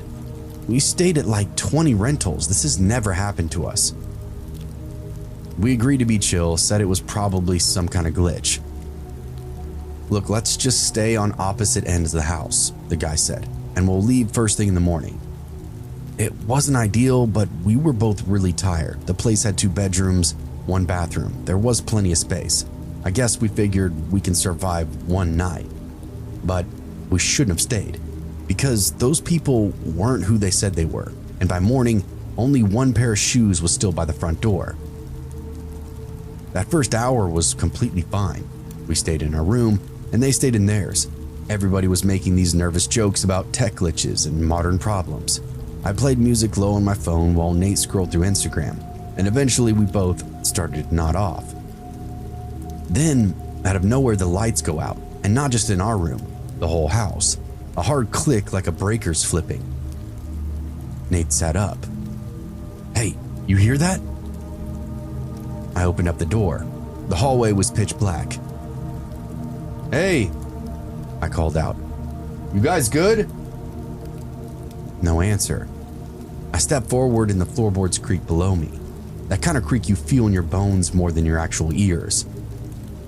I found the kitchen by memory, grabbed my phone for light and aimed it around me. The breaker panel was just outside on the porch, so I went to the front door. I stopped. The sandals that were there earlier now were gone. and a breeze was moving through the house. Then a door slammed somewhere in the back. We got the power back on by flipping the main breaker, but the other couple didn't come out of the room after that. Nate knocked once lightly. Hey, everything all right in there? He was only met with silence. We went back to our room and locked the door, and that's when we noticed something. My duffel bag was now open. Not how I left that. Nate's wallet was on the floor, cards pulled halfway out. He picked it up slowly. Did you? I shook my head. We sat there for a long time, not talking, just listening. Every now and again there'd be a soft shuffle in the hall, and once I heard water run for 5 seconds, then shut off. Around 3 a.m. I had to piss, but I didn't want to leave the room. I couldn't hold it anymore. I eased the door open, barefoot, phone in hand. The hallway light was off again. I crept toward the bathroom, passing the living room, and stopped cold. The woman was standing there, in the corner. Not moving, just standing, barefoot, facing the wall, arms down at her sides. Almost like she'd been placed there, full Blair Witch bullshit. I froze and she didn't react, not even when the floor creaked under my feet. I backed up slowly and made it to the bathroom and locked the door. Inside, the cabinet under the sink was wide open. Inside that, my backpack. All right, I'm done. Time to fucking bounce. I woke Nate, told him what I saw, and he didn't argue. We threw our shit together fast and made for the front door. And now it was locked. Not deadbolted, but chained from the inside. That chain had not been there when we arrived. Nate moved to unlock it. That's when the guy stepped out of the second bedroom right behind him, and he had a bat in his hand. Aluminum, clean, and brand new. You guys leaving already? He asked. I moved between them slowly. Yeah, we're heading out, early start. He smiled. You sure? You've only been here for a few hours. And that's when I noticed this scar, a thick white line across his throat, like somebody had already tried to cut him a long time ago. He saw me looking and his smile widened. From behind me, the woman whispered, "We just wanted some company." Nate unlocked the chain and I yanked the door open, and we both ran. Didn't stop until we hit the car. We jumped in, slammed the doors, and started it up with shaking hands. They didn't follow. They just stood in the doorway, watching us drive away. We filed a report the next morning. Cops visited the rental, found nothing. No couple, no bat, no signs of any kind of break-in. When they pulled the reservation logs from the property manager, there was only one booking listing for that night, ours. They checked the key logs, only one use on the key box, ours. There's no sign or record of anybody else being there. And the strange part, the owners hadn't rented that house in almost a year, said that they'd taken it offline after a break-in. When the property manager asked us who gave us the link, we pulled it up and of course, listing gone, wiped. The only thing left in the browser history was this weird dead redirect, something called sharebnb.co/justforyou. We waited weeks for answers and there never were any. A cop said the locks hadn't been tampered with, the host hadn't given out any kind of spare key. No prints besides ours, no damage, no physical evidence, no nothing. They treated us like we were exaggerating something, maybe mistaken, maybe high. But I remember the bat. I remember the woman staring at the wall like she was possessed. I remember my backpack moved into a space that I hadn't touched, a very weird one at that. We tried to track that link again, sharebnb.co/justforyou, but it was gone. Even the cached version led nowhere, a blank page with the words, "Thank you for booking." And beneath that, in this tiny gray font, "More guests arrive every day."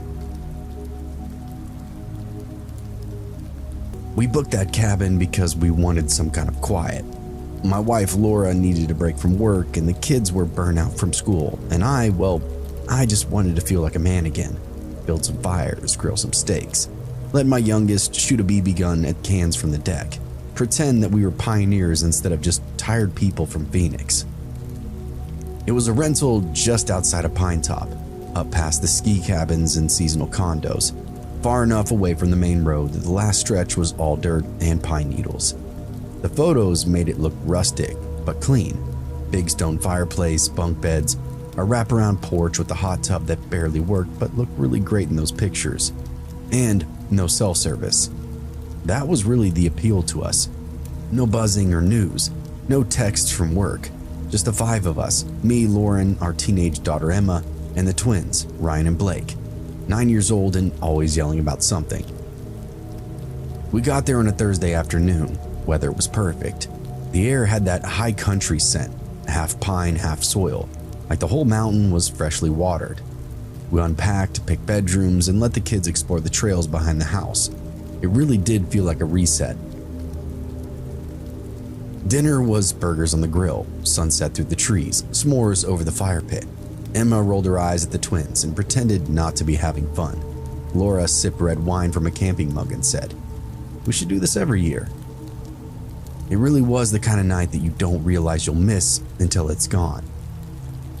Then a knock came at 3 a.m., 3 sharp raps, right at the front door. I sat up in bed, heart pounding like I'd been yanked from underwater. Laura whispered to me, "What was that?" "I don't know. Stay here." I grabbed the fireplace poker and crept down the stairs barefoot. The knock didn't come again. I looked through the peephole and saw nothing, just moonlight and trees. So I opened up the door. Nobody there, no footprints, no wind, just the cold, quiet woods and the sound of blood in my ears. I closed the door and locked the deadbolt and checked the windows one by one. Still didn't see anything. Not a branch out of place, not even a breeze.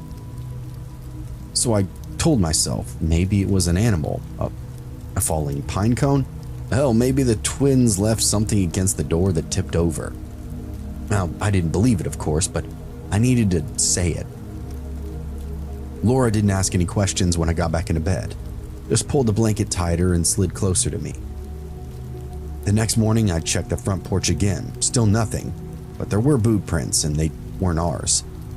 They weren't there the day before either. Big ones, treaded. Not hiking boots, work boots. I followed them. They started down the gravel drive and led up to the porch steps and then stopped at the front door.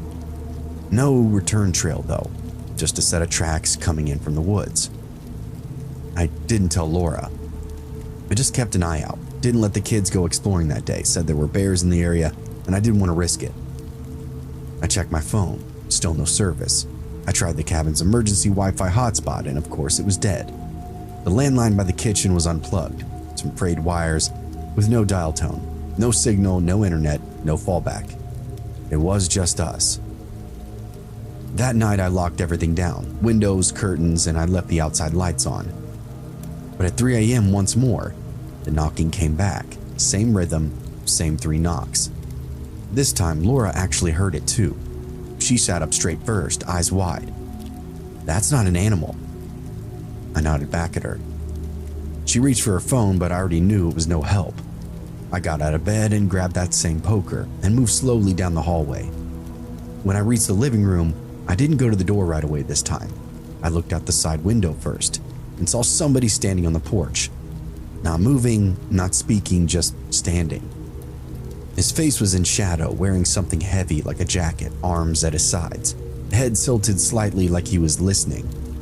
Then, like he felt me watching, he turned and looked straight at the window, and I quickly ducked out of view. I didn't breathe, I didn't blink, and when I looked again, he was gone.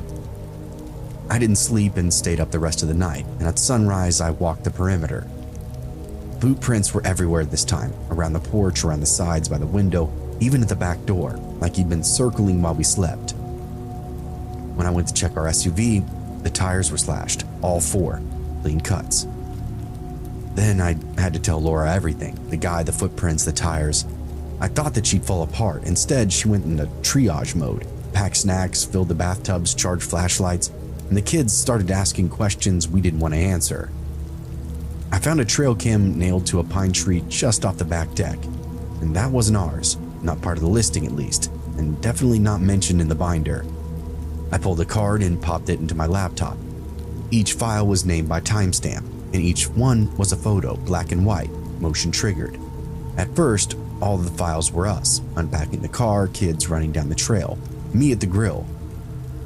Then came the night shots, us through the window, sleeping, sitting at dinner, Laura brushing her teeth, me reading a book, all taken from that tree line. Then the final file, it was from the night before, a full body shot. That man, standing on the porch, inches from the door, looking into the camera, his face lit by the porch light. Not a ski mask, no balaclava, just a man's face, plain and unbothered. That night we took turns watching the windows. Laura kept the kids in our room, reading bedtime stories, and she didn't finish. At 3 a.m. we heard footsteps on the roof. That wasn't a bird or the wind. Footsteps, slow and creeping. It went from one side of the house to the other. I raised that poker, and Laura grabbed the fire extinguisher. We waited. A soft clatter then came from the chimney. At dawn, I spotted something on the back deck, nailed to the railing with a screwdriver. A photo, one of the trail cam prints. Our family sitting at dinner, Emma smiling, Laura was mid-laugh and me mid-bite. Scrawled across the bottom in thick black marker, "Thank you for staying." We left as soon as the sun cleared, didn't even drive the SUV, we hiked out. Me still with that fire poker, Laura with the twins, and Emma dragging a duffel bag. It took us almost 2 hours on foot to reach the main road. I flagged down a tow truck, and the guy thought I was crazy until I showed him the photo. He didn't really ask many questions after that, just nodded and gave us a ride back into town. He even agreed to go pick up our car after we gave him the address. The police were polite, not helpful. They took my statement, looked at the tire tracks, the trail cam, the prints in the dirt, said they'd check the local trail cams, maybe put in a request for footage from nearby hunting blinds. But without a name or suspect, I knew nothing would really come of it. It was just another trespassing incident. No signs of forced entry, no fingerprints, no real damage. When I asked him about the trail cam, the deputy just shrugged at me. There's a lot of creeps out there, and some just want to watch.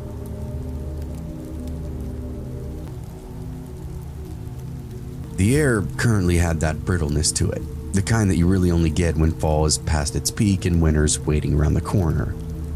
Clay and I had been on the ranch since sunup, checking trowels, tightening wire, hauling scrap out of the pastures before snow turned it all into hidden hazards. That was the job this time of year though, tidy the edges, put things in order, make sure nothing came back to bite you when the ground froze and the herds got mean. The cattle weren't where they should have been. They drifted to the south side, bunched together, leaving the northern pasture strangely empty. Animals seem to know things before men do, and I took their absence as some kind of sign, though I didn't say it out loud. Clay seemed to notice it too. He made a joke about it, something about lazy cows, but I caught the way his eyes kept flicking to the end of the property line, where the cottonwoods stood gray against the sky. We'd been told to leave that edge alone. Old man Mathers, who owned the spread, was really clear about it. Fix what needs fixing, but don't go looking for work where it don't call to you, he'd said, with that kind of weight too. Neither of us asked any questions. You don't when the man's signing your checks and prefers a quiet room. But work has this weird way of pulling you towards trouble sometimes. A section of the fence was down, wire sagging into the dirt, post leaning over from the rod. We could have left it for another day, sure, but the light was thinning, and both of us knew an open fence line was a risk that we couldn't really afford. Coyotes, strays, anything could slip through. So we rode out on the north boundary, tools in the bed of the truck, trailing dust behind us. I remember in the moment thinking something felt weird, like crossing over into sacred ground, but I told myself it's just the season, the cold, the shadows of dawn. Still, that feeling in my gut had the truth nailed down already, before I even knew it. By the time we reached the far edge, the sky was beginning its slow collapse into dusk. Clay cut the engine, and for a few seconds, nobody moved.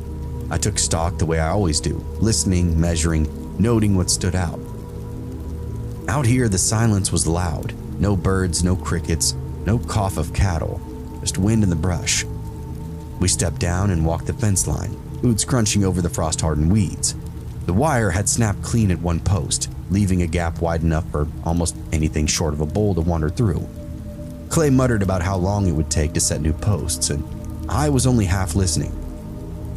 My attention was locked on a smell. It wasn't manure or brush fire or anything you'd normally associate with ranch work. This was coppery, rank, decay sitting heavy in the back of my throat. I followed it. 20 feet into the grass, I found the cow. She wasn't one of ours though. The brand mark was unfamiliar, burned deep into her hide, half hidden beneath the tearing. She'd been mauled. Ribs were split apart, belly torn open, tongue lolling off gray and stiff. Coyotes had done some of the work, but not all of it. I crouched close enough to see the edges of the wounds, jagged but not clean. I made a note about the drag marks heading further off into the brush as well. Jesus Christ, Clay said behind me, pulling his bandana up over his nose. That ain't ours, is it? No, I answered back. The brand's from over by Gunnison's place, I think, a couple of miles out. We stood over her for a minute, neither of us really eager to admit what it meant. A dead cow wasn't unusual, but one mauled this close to the line with no signs of a predator lingering set me on edge. Animals don't take cattle down this way unless they're desperate or unless something else is in play. Free-range cows are meaner than hell, and they don't really make for an easy kill. Clay said we should just patch up the fence and go, leave the carcass for the scavengers. I almost agreed with him, and then I saw the boot. It jutted out of the brush like earth had spit it up. Leather cracked and I froze. Clay followed my stare.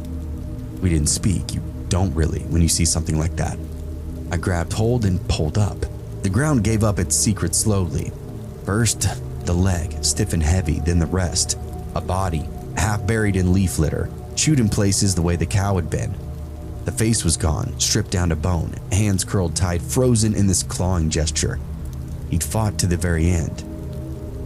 Clay cursed again and turned away like he might vomit. I continued to look. My habit is to take in the details even when I don't want to. The clothes were ranch clothes, denim, wool, boots worn thin from saddle work. He wasn't carrying a wallet, or if he had, the scavengers had taken it.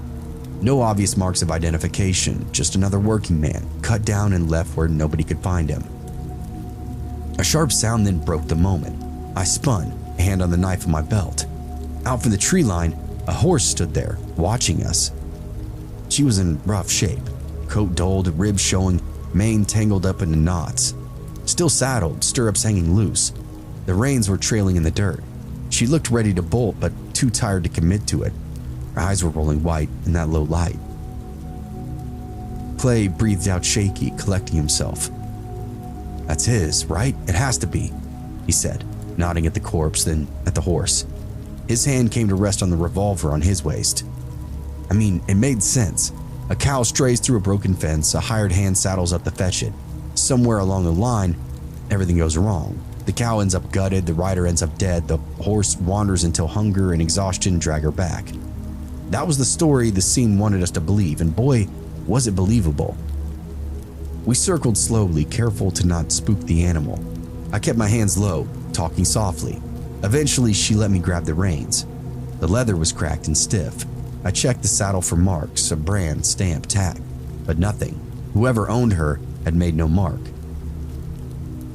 Honestly, we probably should have left it at that. Should have taken the horse and the corpse back to Mathers, called it in. Let the sheriff sort out all these details, but something continued to gnaw at me. I personally wanted confirmation, needed it even. So I told Clay that we had to go back to the body. He didn't really seem to like the idea, but he followed me. We stood over the dead man again, both of us swallowing against the stench, the buzzing flies that clung to him even in the cold. I crouched down and examined the wounds more closely. The teeth marks were obvious, but they weren't the only marks. I pushed aside the torn jacket, holes, small, round, and ragged at the edges. Not made by claws or tusks, but definitely bullet holes. Clear as day. They ran through the chest, peppered up the ribs. I counted 3. Then I looked at his skull, or what was left of it. The top was gone, shattered clean through. I didn't really need to be a coroner to recognize the truth. Yeah, this wasn't animals, I said. Clay blinked at me, then looked closer for himself. His face drained white. Jesus, is that a bullet hole in his head? He was shot, then left out here. Coyotes just cleaned up what was left, I surmised.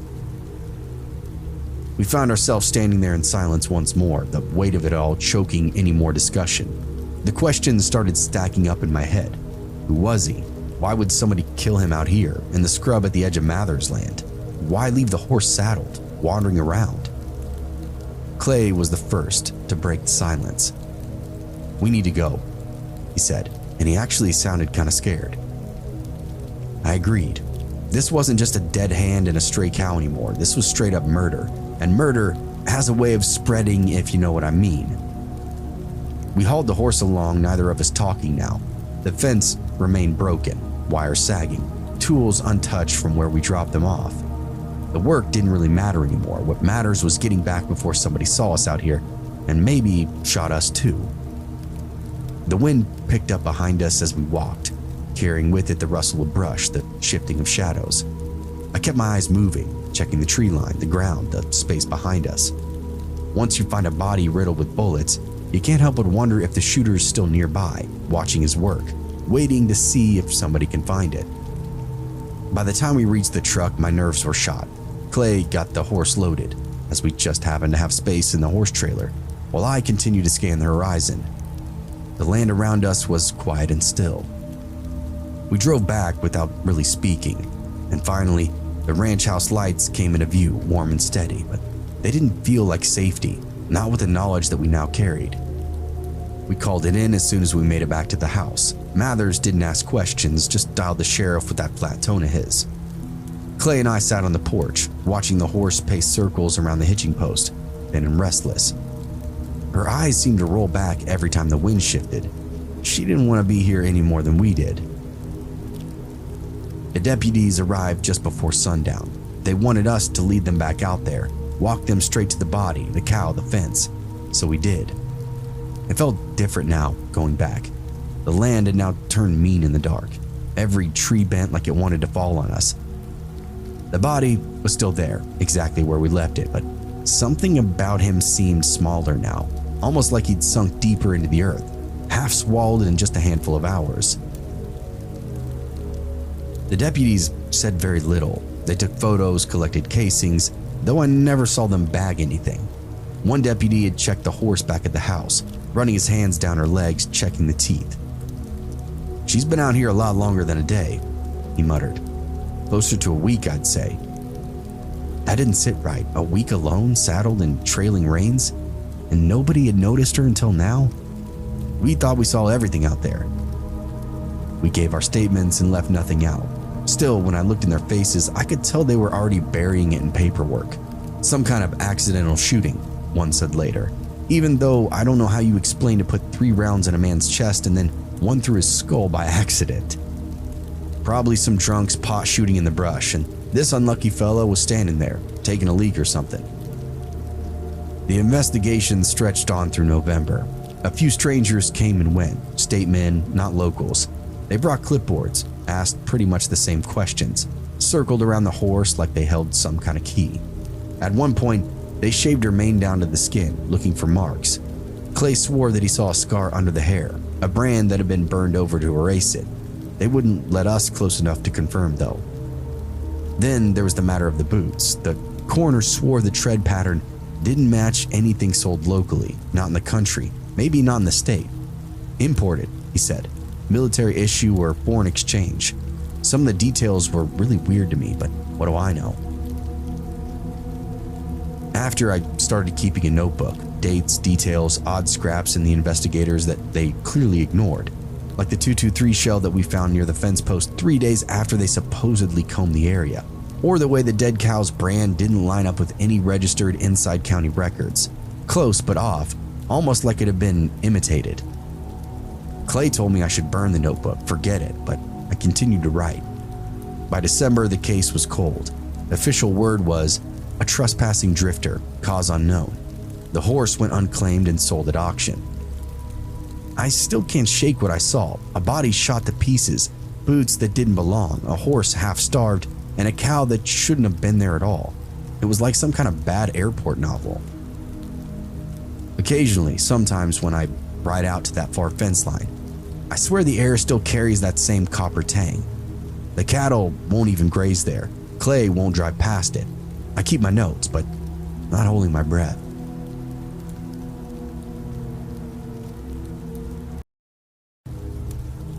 The road narrowed to little more than a cracked ribbon laid across the countryside. The map had promised this scenic drive, best leaf color this side of the country. But it was more isolation than really anything else. Acres of oaks and maples pressed in closely, their leaves showing off in this fire red, orange, and gold, while the blacktop wound us deeper into nowhere. "You're obsessed," my boyfriend said, smirking at me from the driver's seat. "All this for a photo shoot. We could have stayed in town taking pictures in front of the coffee shop pumpkins or something." I shot him a look. "Pumpkins don't count. This is about color, about the change. You'll see, the light hits just right out here." He shook his head, amused, but I saw the corners of his mouth twitching like he was holding back something sweeter than sarcasm. That was him though, half teasing, half there just because he liked being around me. The windows were down, the air was cool enough to nip at my cheeks, carrying that sharp smell of wet leaves and faint musk of river water. I snapped a few pictures out the passenger window while he drove, barns fading behind us, power lines disappearing. When the road dropped us at this river crossing, I knew this was the spot. An old bridge, paint peeled to rust, spanning the water. The current below us was running hard, white caps breaking against the boulders midstream. I leaned forward in my seat. "Stop here." He eased the car into the shoulder. We got out and I felt the air grow colder near the water. The sun was dipping behind a cloud cover, draining the warmth. "Perfect," I said, lifting my phone. I framed the shot, trees reflecting the racing water, sky darkening, branches stretching out like veins. "Hold on, I'll get closer." He vaulted the guardrail before I could protest, his shoes scraping up against the rocks as he picked his way down the bank. "Careful," I called out. He grinned back up at me, cocky as always. "Relax, babe, I'm fine." I lowered the phone, heart ticking a little faster. "Seriously, it's slick down there. Just stay where you are." He waved me off, stepping onto this mossy rock that was jutting into the water. He was aiming for an angle shot, a dramatic one, the one that would blow all my pictures out of the water. He crouched, phone in hand, adjusting. Then came the sound of a sharp crack of wood giving way. His foot slid, his arms pinwheeled, and before I could scream, he was gone, splashed hard into the river. I screamed out for him. He bobbed up, coughing, arms flailing as the current grabbed him like a toy. He tried to fight, tried to angle back toward the bank, but the water was going really fast. I sprinted over to the guardrail, clutching the cold steel, eyes locked on his head as it spun downstream. I yelled out, telling him to hold on. But he was already being pulled away, dragged under the bridge, vanishing around the bend. I vaulted the guardrail and slid down the bank, knees buckling on that wet slope. Dead leaves and roots tore underneath my hands. The ground tilted toward the water so steeply, it felt like gravity had a personal grudge against me. "Babe!" I shouted, though the river was swallowing my words. The water was roaring loud down here, rushing over the rocks around the bends, carrying him further and further. I stumbled along the bank, crashing through the brush, following the brief flashes of his jacket between the trees before it disappeared. The trail, if you could call it that, was little more than a deer path, branches slapping at my arms, thorns catching in my jeans. My feet slipped on slick moss and wet soil, but I pushed harder, lungs tearing out in that cold air. Every second stretched with the thought of his head going under and not coming back up. Half a mile down, the river slowed into this wide bend, logs jammed together in the shallows, leaves spinning in the eddies. I stumbled out of the trees, scanning and praying. I saw movement at the water's edge. I lurched forward, thinking it was him, but it wasn't. The shape broke from the brush with a snort, squat and heavy, bristled hair slick with mud. It was a wild hog, big, maybe a couple 100 pounds, tusks curving like knives, eyes dark and mean. Another shape behind it, smaller but just as ugly. I froze, my brain still clawing to save him, stuttering to a stop in the sight though. The hog was pawing at the ground, shoulders rolling. It wasn't curious, it was pissed. Then I saw why. Off to the side, half hidden in the brush, lay the torn carcass of a deer. Its ribcage had been open like a bag of chips. The air stank of blood, thick and coppery, riding on the cold river wind. My stomach flipped. The hogs had a kill and it was standing on top of it. The big one squealed and my ears rang. Then it charged me. I turned and bolted, my feet barely even finding any traction in that mud. But the sound of it, hooves pounding, brush snapping, it was right behind me. I pumped my legs harder than they ever had before, lungs searing with fire. I cut left along the bank, branches clawing at my arms again. The hog crashed through it like they weren't even there, and its scream tore in the air closer and closer. I risked a glance back when I saw the flash of tusks. Mud sprang off its legs. Adrenaline spiked hot then, and I screamed. The ground then sloped down into the water. I slid and my feet got tangled, knees cracking into rock. Pain quickly shot up my leg, but I scrambled forward, hands clawing through the mud and the weeds. The hog skidded behind me, spraying earth. I scrambled up this half-rotted log that angled over the water, my hands burning on the rough bark, splinters biting in deep. The hog then rammed the log from below, the impact rattling my bones. I nearly pitched forward into the current myself. It backed up, snorted, and came again, and the log shuddered underneath me. I clung hard though, knuckles white, whispering nonsense prayers to myself, trying not to scream again. Another impact. The log cracked, part of it splintering. My boot slipped, my chest smashed up against the bark. I kicked down blindly, my heel connecting with the snout. It squealed, stumbled back a foot, and that was something, I guess. I shoved myself higher onto that log though, scrambling to the far side. My jeans tore open on a branch. The hog bellowed and circled, mud flying, but I didn't wait for it to come again. I leapt off the log and into the shallow water.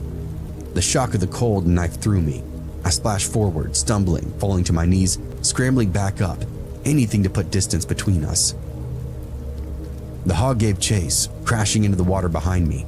Its bulk slowed down just enough for me to reach a cluster of rocks at midstream. I hauled myself up, scraping skin raw on jagged edges.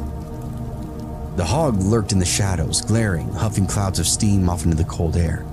It paced and splashed, but didn't climb the rocks. The smaller one had joined it now, squealing, teeth snapping at the air. They guarded their ground, the kill behind them. I stood there shivering, shoes heavy with river water, staring across the bend like I'd woken up in hell. Then a sound cut through the river's roar, coughing. I spun, eyes darting upstream. 50 yards away, tangled up in another mess of driftwood, was him, my boyfriend, half sprawled out on a log, choking up water, dragging himself toward the shallows. Relief tore through me. "I'm here!" I screamed to him. He lifted his head, dazed, confused, but eyes unfocused. I risked one last look at the hogs. They stood right where they were, watching, the big one grunting, ears twitching. Satisfied I was leaving, or maybe just too lazy to press any further. Either way, they didn't follow as I slipped off the rocks and staggered upstream. I half ran, half fell across mud and rock until I finally reached him. He was soaked, shaking, lips pale as paper. His breath was coming rattling out of him, but he was alive. I collapsed onto my knees beside him, grabbing his arm, pulling him up. "Don't you dare," I whispered, though I wasn't even sure what I meant. Don't die or don't scare me like that again, because honestly, he looked like a corpse. He coughed, spat out some water, and then managed to say, I told you get your shot." It was a half joke, half delirium, but I clutched him and never wanted to let go. I hooked my arm underneath his and pulled, our feet sucking at the mud. He staggered upright, teeth chattering, his weight heavy against me. Every step felt burrowed, like the river could come back and claim him at any second. Behind us came another squeal though, high and furious. I twisted and the hogs were in fact following. First the smaller one, weaving through the brush, then the bigger. They weren't going to let us slip away so easy, I guess. "Move!" I hissed to him, yanking him forward. We stumbled along the bank, crashing through brittle weeds and thorny undergrowth. My lungs were screaming for air, but fear shoved me a little faster. The hogs continued to tear after us. I could almost feel them at my back, the ground trembling even. One wrong step, one stumble, and they'd be on top of us. The slope ahead led up to the road. I dragged him, half hauling, half shoving, until we clawed over the lip and onto the asphalt again. The car waited 20 yards up, silver hood catching what little light remained. "Go! Go!" My voice cracked. We limped, slipped, and shoved ourselves forward. Behind us, the hog scrambled up the bank, squealing, eyes glinting with rage. The bigger one hit the pavement like a tank. It charged, closing in the distance fast. I fumbled my keys out from my pocket. The car beeped as I slammed the unlock button. I ripped the door open, shoved him inside, and then dove across the seat as that hog continued to thunder closer. That beast rammed the bumper with a bone-shaking crash. The whole car jolted, glass rattling in its frame. I screamed and jammed the locks. The hog then backed up, snorted, and slammed into the side panel, denting the metal with its skull. The smaller one just squealed and circled. "Start it! Start it!" he croaked beside me, but my hands were shaking. It took 2 tries before the engine finally roared to life. I threw it into gear and floored the pedal. The tires screamed, gravel spraying as we lurched forward. The hogs continued to give chase for 20 yards before dropping back. The bigger one planted itself in the middle of the road, watching us vanish away. I didn't slow down until the bridge was at least a mile behind us. He sat slumped in the passenger seat, shivering, eyes hollow. I gripped the wheel so tight my knuckles were aching. Outside the window, the October woods blurred into streaks of fire-colored leaves. They didn't look beautiful anymore. They almost looked like warning signs that we've been too dumb to read. There isn't a heroic follow-up to the story either. We left with our tails tucked firmly behind us, didn't call the police, game wardens, or even go to the hospital. What could we say or do? That a wild animal scared the shit out of us? There's not really any kind of help for that.